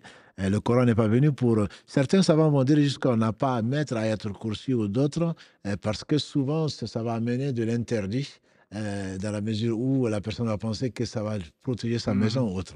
Dans ce cadre-là, c'est interdit. Et quand tu viens, tu ne sais même pas lire l'arabe. Je me rappelle j'espère que c'est un frère, je me rappelle d'un voisin. Je pensais, j'ai dit, c'est quoi ça? Et il me dit, je ne sais pas. Et c'était un Algérien. Et je vois, j'ai dit, mais c'est dommage que tu ne comprennes pas. Et c'était à sa porte. Et par le rappel d'Allah, le cœur s'apaise. Il ne faisait ni prière, ni quoi que ce soit. Alors, il a mis ça comme ça parce qu'on lui a dit, devant les portes, comment tu connais les portes des Maghrébins, entre guillemets, souvent c'est parce qu'il y a un verset dessus. Donc, ça c'est pas fait. C'est pas fait pour être décoré. C'est pas pour décorer plutôt. Maintenant que si en rentrant, c'est le fait de le voir, ça te rappelle, ou un dua, comme l'a dit Mohammed, ça, il n'y a pas de mal dessus. Maintenant que tu le fasses pour décorer, non, le Coran n'a pas été révélé pour être une décoration. On la lève, ou alors on change d'intention. Et quand on sait le lire, ça a un sens. Quand on ne sait pas le lire, ça n'a pas de sens. Ça n'a pas de sens. C'est vraiment de la pure décoration. Maintenant, quand on sait le lire, alhamdoulilah, on le lit, chaque lettre va t'apporter, alhamdoulilah, 10 bonnes actions. C'est bon. Au moins, moi qui ai perdu mon temps dans l'insouciance dans la journée, je rentre, je dis Bismillah, je vois ça, je récite le verset ou autre chose, ça m'apaise le cœur et ça m'apporte des hasanats. Là, il n'y a pas de mal. Mais si ce n'est pas le cas et que tu ne comprends pas et que tu penses que ça va protéger ta famille ou quoi que ce soit, il faut l'enlever. Il faut le détruire si tu peux, ou l'offrir éventuellement à quelqu'un qui est arabophone et qui sait pourquoi, en lui expliquant pourquoi. Voilà. Donc, on a dit comment il faut le détruire, si on peut, etc. Barakallahu fik, Cheikh. Je vous propose de prendre un premier appel, Inch'Allah.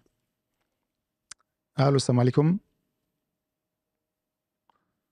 Allô, salam alaikum. Bon, visiblement, ça ne passe pas. Donc, juste aussi un petit rappel par rapport aux questions par téléphone, puis même par écrit. Je vois qu'il y a pas mal de questions qui passent qui n'ont pas forcément de rapport avec le sujet. Il faut vraiment que ce soit des questions qui sont en rapport avec le sujet. Les questions libres, c'est pour l'émission du lundi, Inch'Allah. Toujours dans la même continuité, Cheikh, les gens posent la question sur les tapis de prière sur lesquels on trouve pas mal de motifs, notamment la Kaaba, des mosquées, etc. C'est la même chose. C'est comme il a dit si Mohammed Barakallahu fi, c'est des choses mercantiles. Marcher sur la Kaaba, avoir le dôme vert sur le tapis. Il faut savoir que le tapis n'est pas une obligation. C'est même pas une sunna. Contrairement à ce que je dis, non, je veux prier, je n'ai pas de tapis. Voilà, donc, voilà. Et comme le dit quelqu'un, je me rappelle, quand je fais des émissions à France 2, il a dit, quand il a écouté Surat Rahman, il est venu de Suisse ce dimanche-là pour faire une émission. Il a dit, c'est pour prier. Il dit, c'est le seul endroit où je tourne ma veste. C'est-à-dire que l'endroit n'est pas propre. Tu prends ce que tu as, tu le mets par terre et tu pries. Et s'il est propre, tu n'as même pas besoin de tapis ni de quoi que ce soit. Aujourd'hui, on va personnaliser les tapis. On va mettre la Kaaba dessus. Mais quel est le but de la prière? C'est la concentration. Déjà, décorer un tapis, on a dit que ce n'est pas une obligation. Décorer un tapis, c'est plus que déconseillé. Parce que tu le veuilles ou pas, tes yeux, le prophète sallam, il a dit, enlevez-moi ça. Il a dit à Aïcha, il y a une calalagrée, enlevez-moi ça, ça m'a perturbé pendant ma prière. Ce n'était pas qu'il y avait des figures, des êtres animés ou des choses comme ça. Parce que dans ta prière, tu vas te concentrer sur quoi? Sur la Kaaba. Tu crois que tu es dans la Kaaba ou tu crois en face de la Kaaba? Non, tout ceci vient perturber. Je ne dis pas que c'est interdit. Je ne dis pas. Mais ce n'est pas quelque chose qui va aider dans ta concentration. Le mieux encore, c'est d'avoir un endroit propre. Si tu as besoin d'un peu de confort, tu mets un tapis si tu veux, pas trop doué pour ne pas dormir. Voilà, dans la Kaaba, un petit endroit que tu te réserves, où tu vas pleurer, où tu vas te recueillir, etc., etc. Ça, c'est le mieux. Après, les personnalisés, je suis désolé de casser le commerce de certaines personnes, mais on n'est pas là pour ça. On n'est pas là pour plaire aux gens et se taire sur ce qu'Allah n'aime pas. En tout cas, c'est ce que les savants disent. Ce n'est pas nous qui le disons, c'est ce que les savants disent, c'est ceux qui connaissent mieux Allah. Et donc, les représentations de mosquées et de ceci et cela, à côté, à droite, la Kaaba, à gauche, le dôme vert, etc. On peut même penser que ça va nous aider à avoir une prière plus acceptée, etc. Et là, c'est grave. Là, ça devient très, très grave. Le prophète a prié. On me dit, est-ce qu'on peut prier avec les chaussures? Ce n'est pas la question que pose Mohammed, mais c'est pareil. Est-ce qu'on peut prier avec des chaussures? Je lui dis, mais prier avec des chaussures, c'est une sunna. Ah bon? Oui. Nous, on nous impose de la moquette ou des choses qui sont anti-feu. Oui, donc on est obligé de mettre par terre des tapis ou des choses anti-feu. Et donc, on ne peut pas rentrer avec des chaussures. Mais on peut prier avec des chaussures. Combien de fois le prophète, on lui a dit, tu veux t'enlever les chaussures? Il a dit, non, laisse-les-moi, je les ai portées. Voilà, même pour faire les ablutions, on veut lui enlever pour qu'il lave les pieds. Il dit non, laisse-les-moi, je les ai portés ce matin, ou je les ai portés en état d'ablution. Voilà, donc ce sont des choses qui...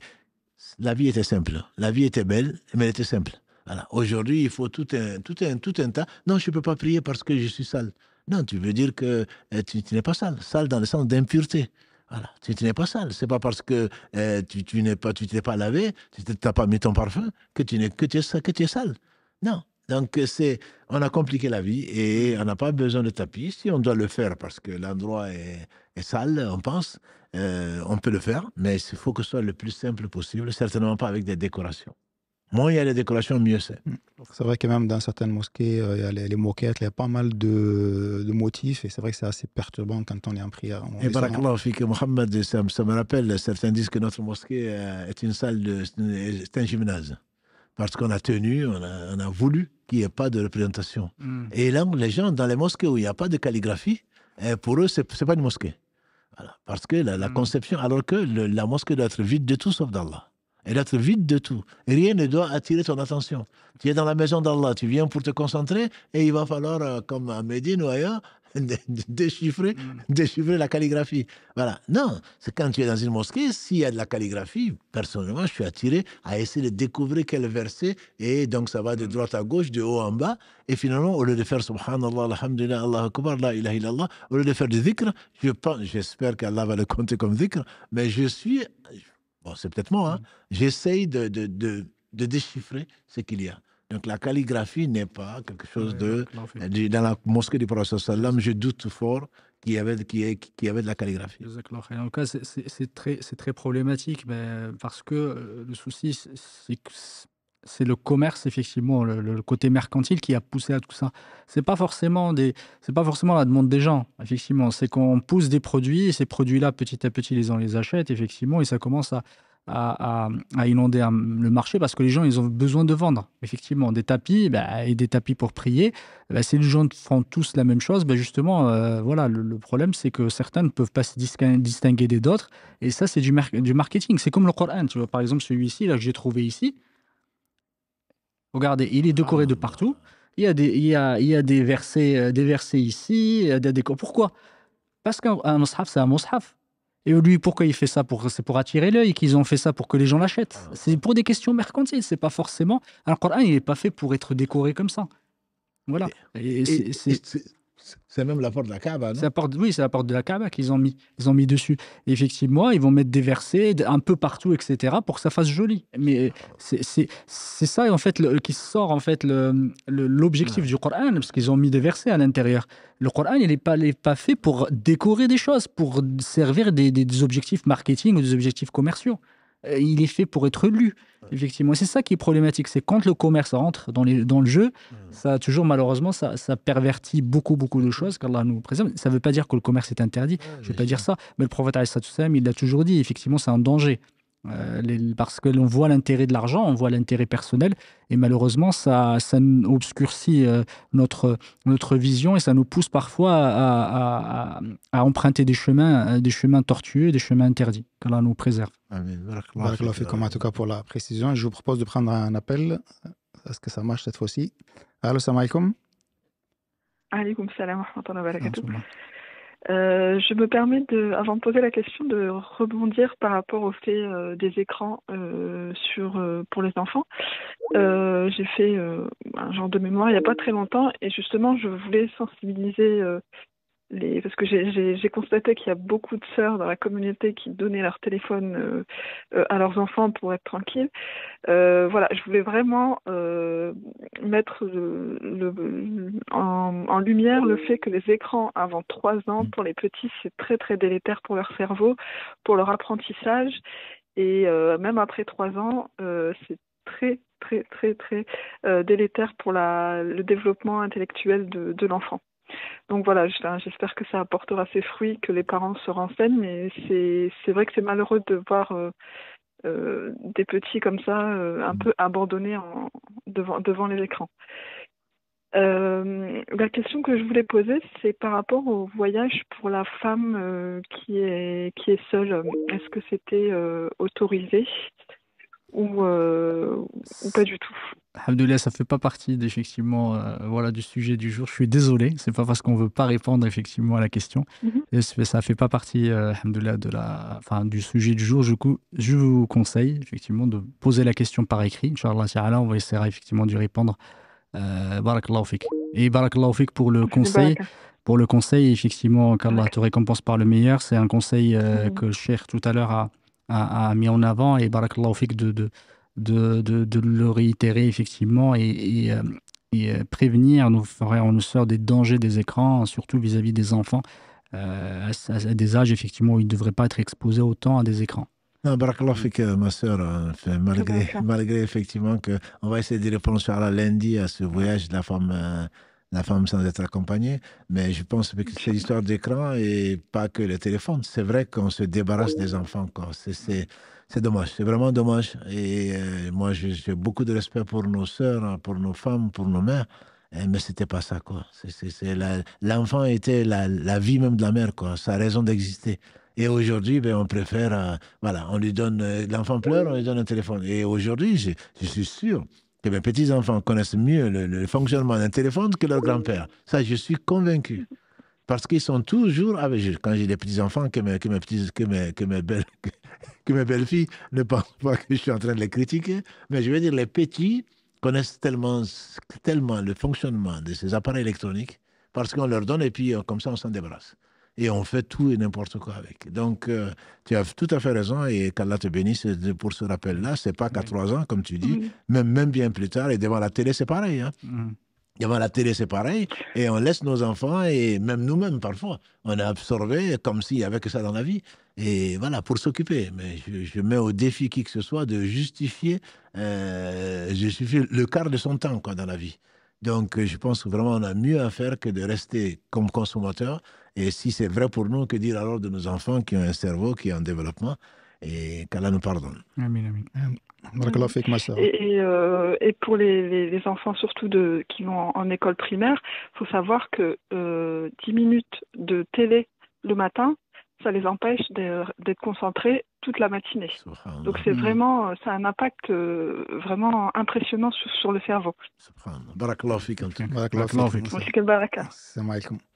On prend un autre appel, Karim, parce qu'il ne reste pas beaucoup de temps. Non, c'est bon? Alhamdulillah.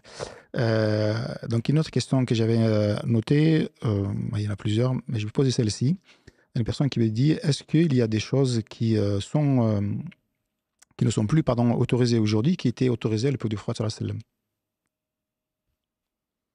Je ne sais pas si on ne donne pas des exemples. On est là pour parler des faits contemporains, des problèmes qui sont nouveaux. Et si c'était du temps du prophète sallallahu alayhi wa sallam, je ne vois personne en train de les interdire.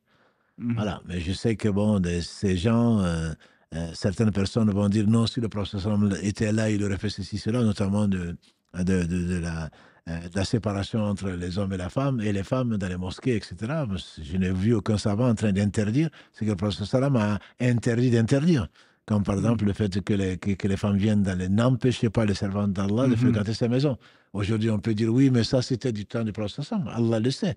Allah le sait qu'après, il va y avoir de la perversion et que chaque jour qui vient sera pire que le jour qui... Mais on ne peut pas interdire ce que le prophète n'a pas interdit. Ça non. C'est pas... Sauf si, comme l'a dit Mohammed, quand il y a une situation nouvelle et qui exige, comme quand il y a la disette ou quand il y a la famine, etc., le chef de l'État ou le calife de l'époque pouvait très bien suspendre, entre guillemets, l'application d'une règle quelconque parce que la maslaha, parce que la situation l'exigeait.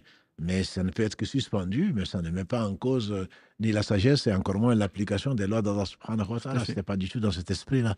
Après, je ne sais pas ce que la personne entend par là. Si elle a des exemples, Inch'Allah, qu'elle les écrive. Barakallahu fik. On prend un autre appel. Allô, salam alaikum. Wa alaikum salam wa rahmatullahi wa barakatuh. Vous êtes à ligne, nous écoutez, Inch'Allah.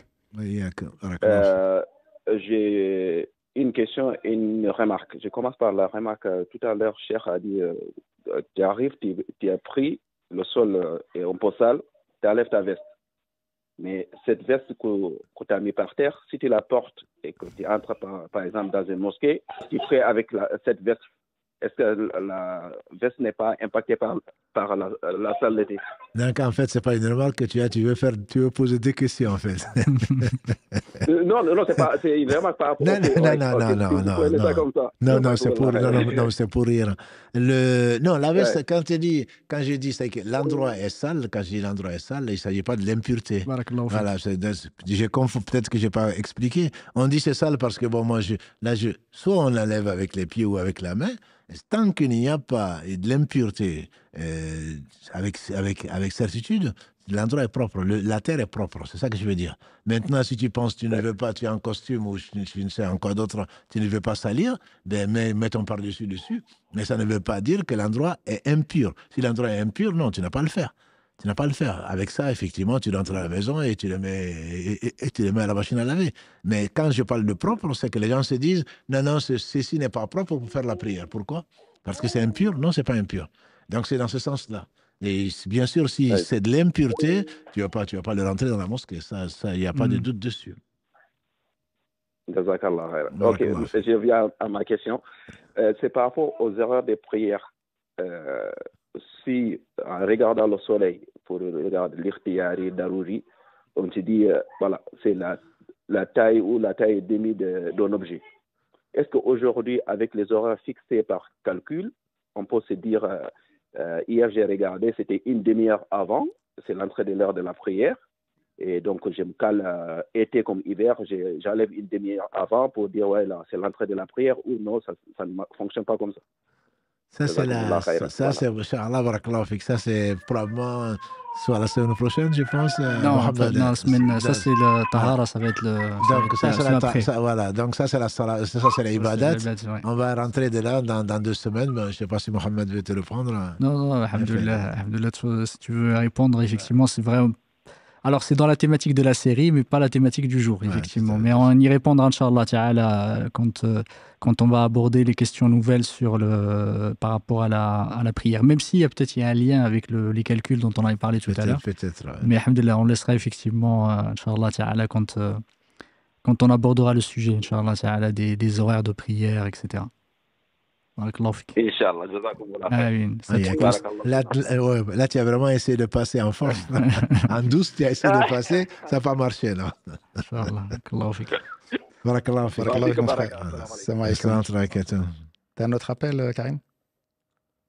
Vas-y. Depuis qu'on a limité, là, vas-y, là. Allô, salam alaikum. Oui, allô? Oui, salam alaikum. Salam alaikum. Wa alaikum salam wa rahmatullah. J'aurais une question à poser au chef. Allez-y, vous écoute. Alors, j'ai ouvert une société de personnalisation d'objets. Et comme tout à l'heure, on parlait de tout ce qui était personnalisation avec la Kaaba, etc. Ce sont des personnalisations que je ne fais pas. En revanche, je voulais savoir s'il était permis de, par exemple, personnaliser des mugs, des tirelires pour enfants, des coussins, etc., avec des dessins de petits musulmans ou de petites musulmanes avec hijab, mais sans visage. Est-ce que c'est autorisé ou pas du tout? Alhamdulillah, on va laisser la parole à Mohamed Adda qui est spécialisé, Mohamed Adda. qui est spécialisé de ça. Et ce qui est permis, alhamdulillah, c'est que tout ce qui n'a pas de représentation figurée que l'on voit sans les visages, ceci est permis en général par au moins un avis qui est assez fort. Même si certains disent que même la photo est interdite, mais certains, alhamdulillah, comme Cheikh Ousseymine ou d'autres, considèrent que une photo est une reproduction. N'est pas une reproduction de la créature d'Allah, c'est un instant T de prendre un état particulier, ce n'est pas une reproduction. Et tout ce qui n'a pas de visage, à ma connaissance, c'est quelque chose qui est permis pour illustrer. Ça, c'est l'avis que je connais sur le sujet. Bien entendu, certains interdisent tout. Je ne suis pas de cet avis-là, je ne suis pas savant, mais je peux te confirmer qu'une personnalisation en enlevant, en ne représentant pas donc le visage, on n'a jamais vu quelqu'un, jusqu'à preuve du contraire, sans visage, et ceci est au moins toléré. D'accord. Barakallahu fik. Allah ybarfik, ma soeur. Effectivement, on en a fait nous Salam pour. alaikum. Tout ça entre Effectivement, on en a fait nous pour la mosquée. Donc c'est pour ça que Cher disait. Alhamdulillah, c'est toi qui as la meilleure réponse, c'est pas moi. Ouais, ça se pose des questions parce que je me rappellerai toute ma vie. On l'avait fait c'était pas ici, je pense que c'était ici, il me semble. C'est dans ces Algico. Une fois, on avait présenté, il y en a un qui s'est levé. Je ne sais pas si tu te rappelles. Ouais, je me rappelle. Il s'est levé, il a dit ouais, vous mettez des personnalisations, je me etc. Je ne sais pas si tu te rappelles de ça. Ouais.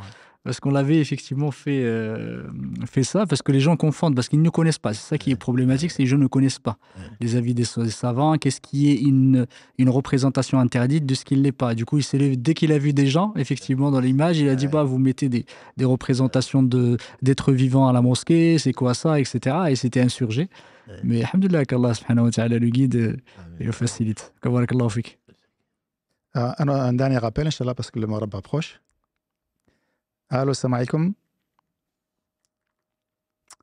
Allô? Oui, salam alaikum. Vous êtes en direct, on vous écoute, Inch'Allah. Oui, bonjour. Alors, en fait, moi, je voulais vous poser une question par rapport au sujet que vous avez abordé tout à l'heure, par rapport aux écrits. Enfin, là, si vous voulez, j'ai mes enfants qui ont fait des cours arabes et j'avais entendu à l'époque qu'effectivement, on ne pouvait pas jeter des livres avec des écrits religieux. Et ma question, en fait, c'était comment je pouvais faire pour pas me débarrasser de ça, mais de jeter de la bonne manière, en fait. Mais c'est ce qu'il a dit, si Mohamed. Alhamdulillah, c'est pas respect. Encore une fois, ce n'est pas... certains se prennent le temps, alhamdulillah, de découper de telle façon qu'il ne reste plus. Ça, c'est une façon de faire. Le plus simple que j'ai vu, c'est vraiment de les brûler. Et avec pas, bien sûr, une autre intention que par respect. Donc, pour que les gens ne le retrouvent pas, qu'ils ne marchent pas dessus, etc. Oui, tout à fait. Il y a des ulama qui disent aussi enterrer, effectivement. Voilà. Donc, exactement. L'essentiel, c'est qu'il ne faut pas le laisser traîner et que les gens le profanent. Voilà l'idée. L'idée, c'est pour protéger. Parce que là, je vous avoue qu'actuellement, je les ai enfin, mes enfants, là, actuellement, ce sont des ados. Donc, ça fait très longtemps que je les conserve. Et pour vous dire, même les calendriers qu'on voit, qu'on récupère à la boucherie pour... quand on fait le ramadan, tous ces écrits-là, en fait, j'ai même eu peur de les jeter. Donc ça fait vous avez raison, c'est l'une des choses que l'on fait avec Mohamed Adda et qu'on évite justement même le fait de mettre le nom d'Allah, pas parce qu'on ne veut pas. Donc les gens, pour vendre, comme le disait Mohamed encore, ils commencent par la basmala, ils commencent par les versets, etc. Et après, quand on a des calendriers comme ça, qu'est-ce qu'on en fait? Donc, vous avez raison de les protéger, de protéger la sacralité. Et comme le dit Mohamed, soit on les enterre, mais je pense que vous avez des tonnes visiblement, soit les brûler quand c'est possible, lors d'une de vos sorties, s'il vous plaît, pas en été pour ne pas créer un feu de forêt. Et voilà, donc non, il faut les neutraliser, dirait quelques-uns. Il faut les neutraliser par le meilleur moyen possible. Voilà. C'est que soit vous les découpez au point qu'on ne reconnaît pas les écritures, soit alors vous les brûlez ou vous les enterrez. J'en profite d'ailleurs pour tout ce qui est sorcellerie, pour tout le reste. Souvent, on envoie des photos, qu'est-ce que j'en fais, mais on le brûle, voilà. Et si on peut pas, on peut pas le brûler, on le met dans l'eau pour que ça s'efface complètement. Voilà. Donc, ce sont des choses comme ça qui sont conseillées. Encore une fois, ce ne sont pas des versets, hein. Ce sont des moyens que certaines personnes, alhamdoulilah, ont pensé pour nous aider justement à neutraliser ces écritures-là. Ok, très bien. En tout cas, merci beaucoup. Et j'en profite juste parce qu'en fait, les chapelets aussi qu'on met dans les voitures, tout ça, c'est quelque chose du coup qui est aussi déconseillé finalement de ce que je comprends. C'est pour le moins déconseillé pour plusieurs raisons, mais c'est surtout quand on les met, si c'est pour passer la gendarmerie sans être contrôlé, parce que il paraît que certains non-musulmans maintenant mettent des chapelets dans la voiture, et comme ça, ils font pas l'alcoolémie, parce qu'un musulman ne boit pas, ce qui n'est pas le cas. Voilà. Mais non, ce n'est pas fait, un chapelet n'a rien protégé. Donc, c'est surtout pas le faire. On le fait pourquoi? Pourquoi on le fait? Voilà. Si on le fait, certains mettent la main de Fatma, bien entendu, c'est pas mieux. Et l'œil, encore pire. Et même un verset du Coran, si on le met, si c'est pour montrer qu'on est pieux, c'est de l'ostentation. Et ce n'est pas fait. C'est pas fait pour décorer. Le Coran est fait pour le cœur. Et certains on en profite, mettent un CD ou mettent le Coran, ils sont en train de discuter. C'est interdit. Le Coran est fait pour être écouté. Donc, si quelqu'un commence qu'il a le Coran, dites-le, barakallahu fik, soit on discute, soit on l'arrête. Parce qu'on désobéit à Allah, on prend des péchés. Voilà. Donc, c'est pas une musique de chambre. Les chapelets ne sont pas là pour protéger qui que ce soit. C'est Allah qui protège. Il faut éviter toutes ces choses-là. Et probablement qu'on va économiser un peu d'argent aussi, peut-être. Surtout les frères et sœurs qu'ils évitent d'inonder les mosquées avec les chapelets. Parce qu'il y en a beaucoup qui arrivent pour la sadaqa, il faut qu'ils mettent un chapelet dans la mosquée. Parce que c'est pas obligatoire pour faire les dhikrs d'avoir un chapelet. Ce n'est pas la sunna du prophète, même si les ulama le tolèrent. Effectivement, le faire, mais pour des raisons bien précises, mais pas pour tout le monde. Vaut mieux, alhamdoulilah, utiliser ses doigts. C'est beaucoup plus efficient, beaucoup plus méritoire. Et ça me rappelle ce que tu disais tout à l'heure pour la décoration. On voyait des camions quand j'étais dans certains pays, ils mettent derrière le camion Hada min fadli rabbi, masha'Allah, tabarakallah, avec l'œil, etc., pour que tu lui portes l'œil. C'est pas ça qui va le protéger. Mais alhamdoulilah, c'est Allah subhanahu wa ta'ala qui protège. J'ai l'impression, en fait, il y en a beaucoup qui par ignorance, malheureusement. Il y en a beaucoup qui prend le Coran, il le met en dessous de l'oreiller parce qu'il croit comme ça il fera pas de cauchemar. Voilà, surtout pour les bébés. C'est les bébés, oui. C'est pas des utilisations qu'Allah subhanahu wa ta'ala et son prophète ont légiférées. Ou le couteau. Voilà. Le couteau aussi. C'est le couteau. Exactement. On s'accroche à tout sauf à Allah. C'est ça. Voilà. Et depuis quand un couteau a pu protéger qui que ce soit. Subhanallah. Mais bon, alhamdulillah, qu'Allah nous guide et nous pardonne. Qu'Allah nous guide et nous pardonne. Amin, amin.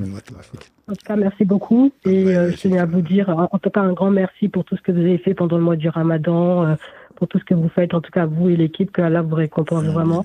Et c'est vrai que souvent, j'ai plein de questions à poser. Là, aujourd'hui, j'ai osé prendre mon téléphone et vous appeler en direct. Parce que j'aurai l'occasion de revenir vers vous. Inch'Allah. Barakallahu fik. Vous avez l'émission du lundi avec les émissions libres, Inch'Allah. Oui. Ça m'a Merci beaucoup. Chère peut-être avant-dernière question même, écrite, pour les appels, on va s'arrêter là parce que c'est bientôt le Aden. Je ne sais pas si vous en avez parlé concernant donc, la photo aussi. Donc, quand soit qu'un appareil photo, soit qu'aujourd'hui qu'un téléphone, on prend les photos, on les garde sur le téléphone pour regarder après souvenir, ou même les imprimer et les mettre dans un cadre et les accrocher sur le mur. Est-ce que ça, c'est toléré, cher? C'est une bonne question. C'est une bonne question, ce sont des pratiques. Afficher, c'est la question la plus facile. Afficher des images, d'être animé, c'est quelque chose d'interdit. Même si certains disent non, il faut que ce soit en 3D. Ça, c'est certaines écoles ou pseudo-écoles. Donc, la grand-mère qui a été à la Mecque ou qui est décédée, ça me rappelle, non, ce sont des choses qui amènent à quelque chose de beaucoup plus grave dans la conception. Donc, on prie pour eux, etc. L'afficher, ça empêche les anges de rentrer, comme on a vu le hadith du prophète sallam de Aïcha. C'était juste des choses qui étaient figurées et qui étaient sur un tapis, entre guillemets, un tapis, un rideau. Voilà. Donc, il s'est arrêté, il n'est pas rentré parce que les anges n'y rentrent pas. Bon, si on ne veut pas la présence d'ange à la maison, on peut le faire. Voilà. Donc, ça c'est pas bon. Ça, On peut avoir les arguments que l'on veut, c'est plutôt en 3D, c'est plutôt en ceci, il n'y a aucune preuve que ce soit en 3D, surtout celui-là, c'est en 2D. Voilà, ça je ne conseille à personne. Après, celui qui veut prendre le risque, il peut le prendre. Ensuite, pour les photos, le Cheikh Othaymin, quand il fasse miséricorde, il dit que donc, la photographie n'est pas quelque chose d'interdit, mais à condition qu'elle soit nécessaire. Voilà. Et pour le reste, il le tolère pas. Certains disent non, on peut le garder pour souvenir. Je sais que les bébés, depuis la naissance jusqu'à ce qu'ils puissent eux-mêmes prendre des photos, sont toujours dans des albums, etc. Tout ce qui n'est pas nécessaire, moi, je conseille de ne pas le faire. Je ne suis pas de l'école, c'est interdit, mais je ne le fais pas. Tout ce qui n'est pas nécessaire, je ne le fais pas. Et si on le fait, on n'a pas besoin de le garder encore dans un téléphone, peut-être, mais faire un album photo, c'est quelque chose que je ne conseille pas. Voilà, moi, je ne peux pas dire plus dessus. Je ne suis pas savant, je ne le conseille pas. Je sais qu'il y a beaucoup de selfies, beaucoup de machins. Si on le garde encore dans un téléphone, mais pourquoi? Mais bon, en tout cas, je ne le conseille pas. Dernière question, c'est que j'ai relevée, qui dit la personne dit aujourd'hui il y a beaucoup de personnes qui se filment en train de réciter le Coran et qui publient ça sur les réseaux sociaux. Est-ce que ça c'est autorisé? Moi, j'ai vu quelqu'un qui était en train de prier à la Kaaba, d'ailleurs sur le toit de la Kaaba, c'était très joli, hein, et il était en train de se filmer. Donc, bon, ça n'a pas de sens. Je pense qu'avec Mohamed, on en a parlé, ça n'a pas de sens. C'est de l'ostentation, je ne sais pas comment tu vas te concentrer. Tu te filmes pourquoi? Est-ce que tu es en train vraiment de prier ou pas? Je crains pour ta prière. Donc, le mettre sur les réseaux sociaux, je ne vois pas l'intérêt. Moi, je ne le ferai pas, je ne le conseille pas. Je ne vois vraiment pas l'intérêt. Que tu filmes comme on a fait avec Mohamed et Karim, comment faire la prière, comment faire le soujoud, comment ceci et cela, pour aider les gens, qu'Allah subhanahu wa ta'ala nous pardonne pour nos erreurs et accepte ceux qui sont guidés par là, notamment pendant le Ramadan. Et Karim a fait ça en replay. Beaucoup de gens ont été puisqu'ils n'avaient pas vu ça il y a 2 ans, ont été très enthousiastes de corriger leur prière. On espère, alhamdoulilah, le pardon d'Allah si jamais on s'est trompé. Mais si c'est pour se montrer en train de réciter le Coran, je crains l'ostentation. Je le crains pour moi-même, je le crains pour eux. Parce que je ne vois pas l'intérêt. Allahu a'lam wa a'lam. Barakallahu fikum. Je vous propose de nous arrêter là pour ce soir, Inch'Allah.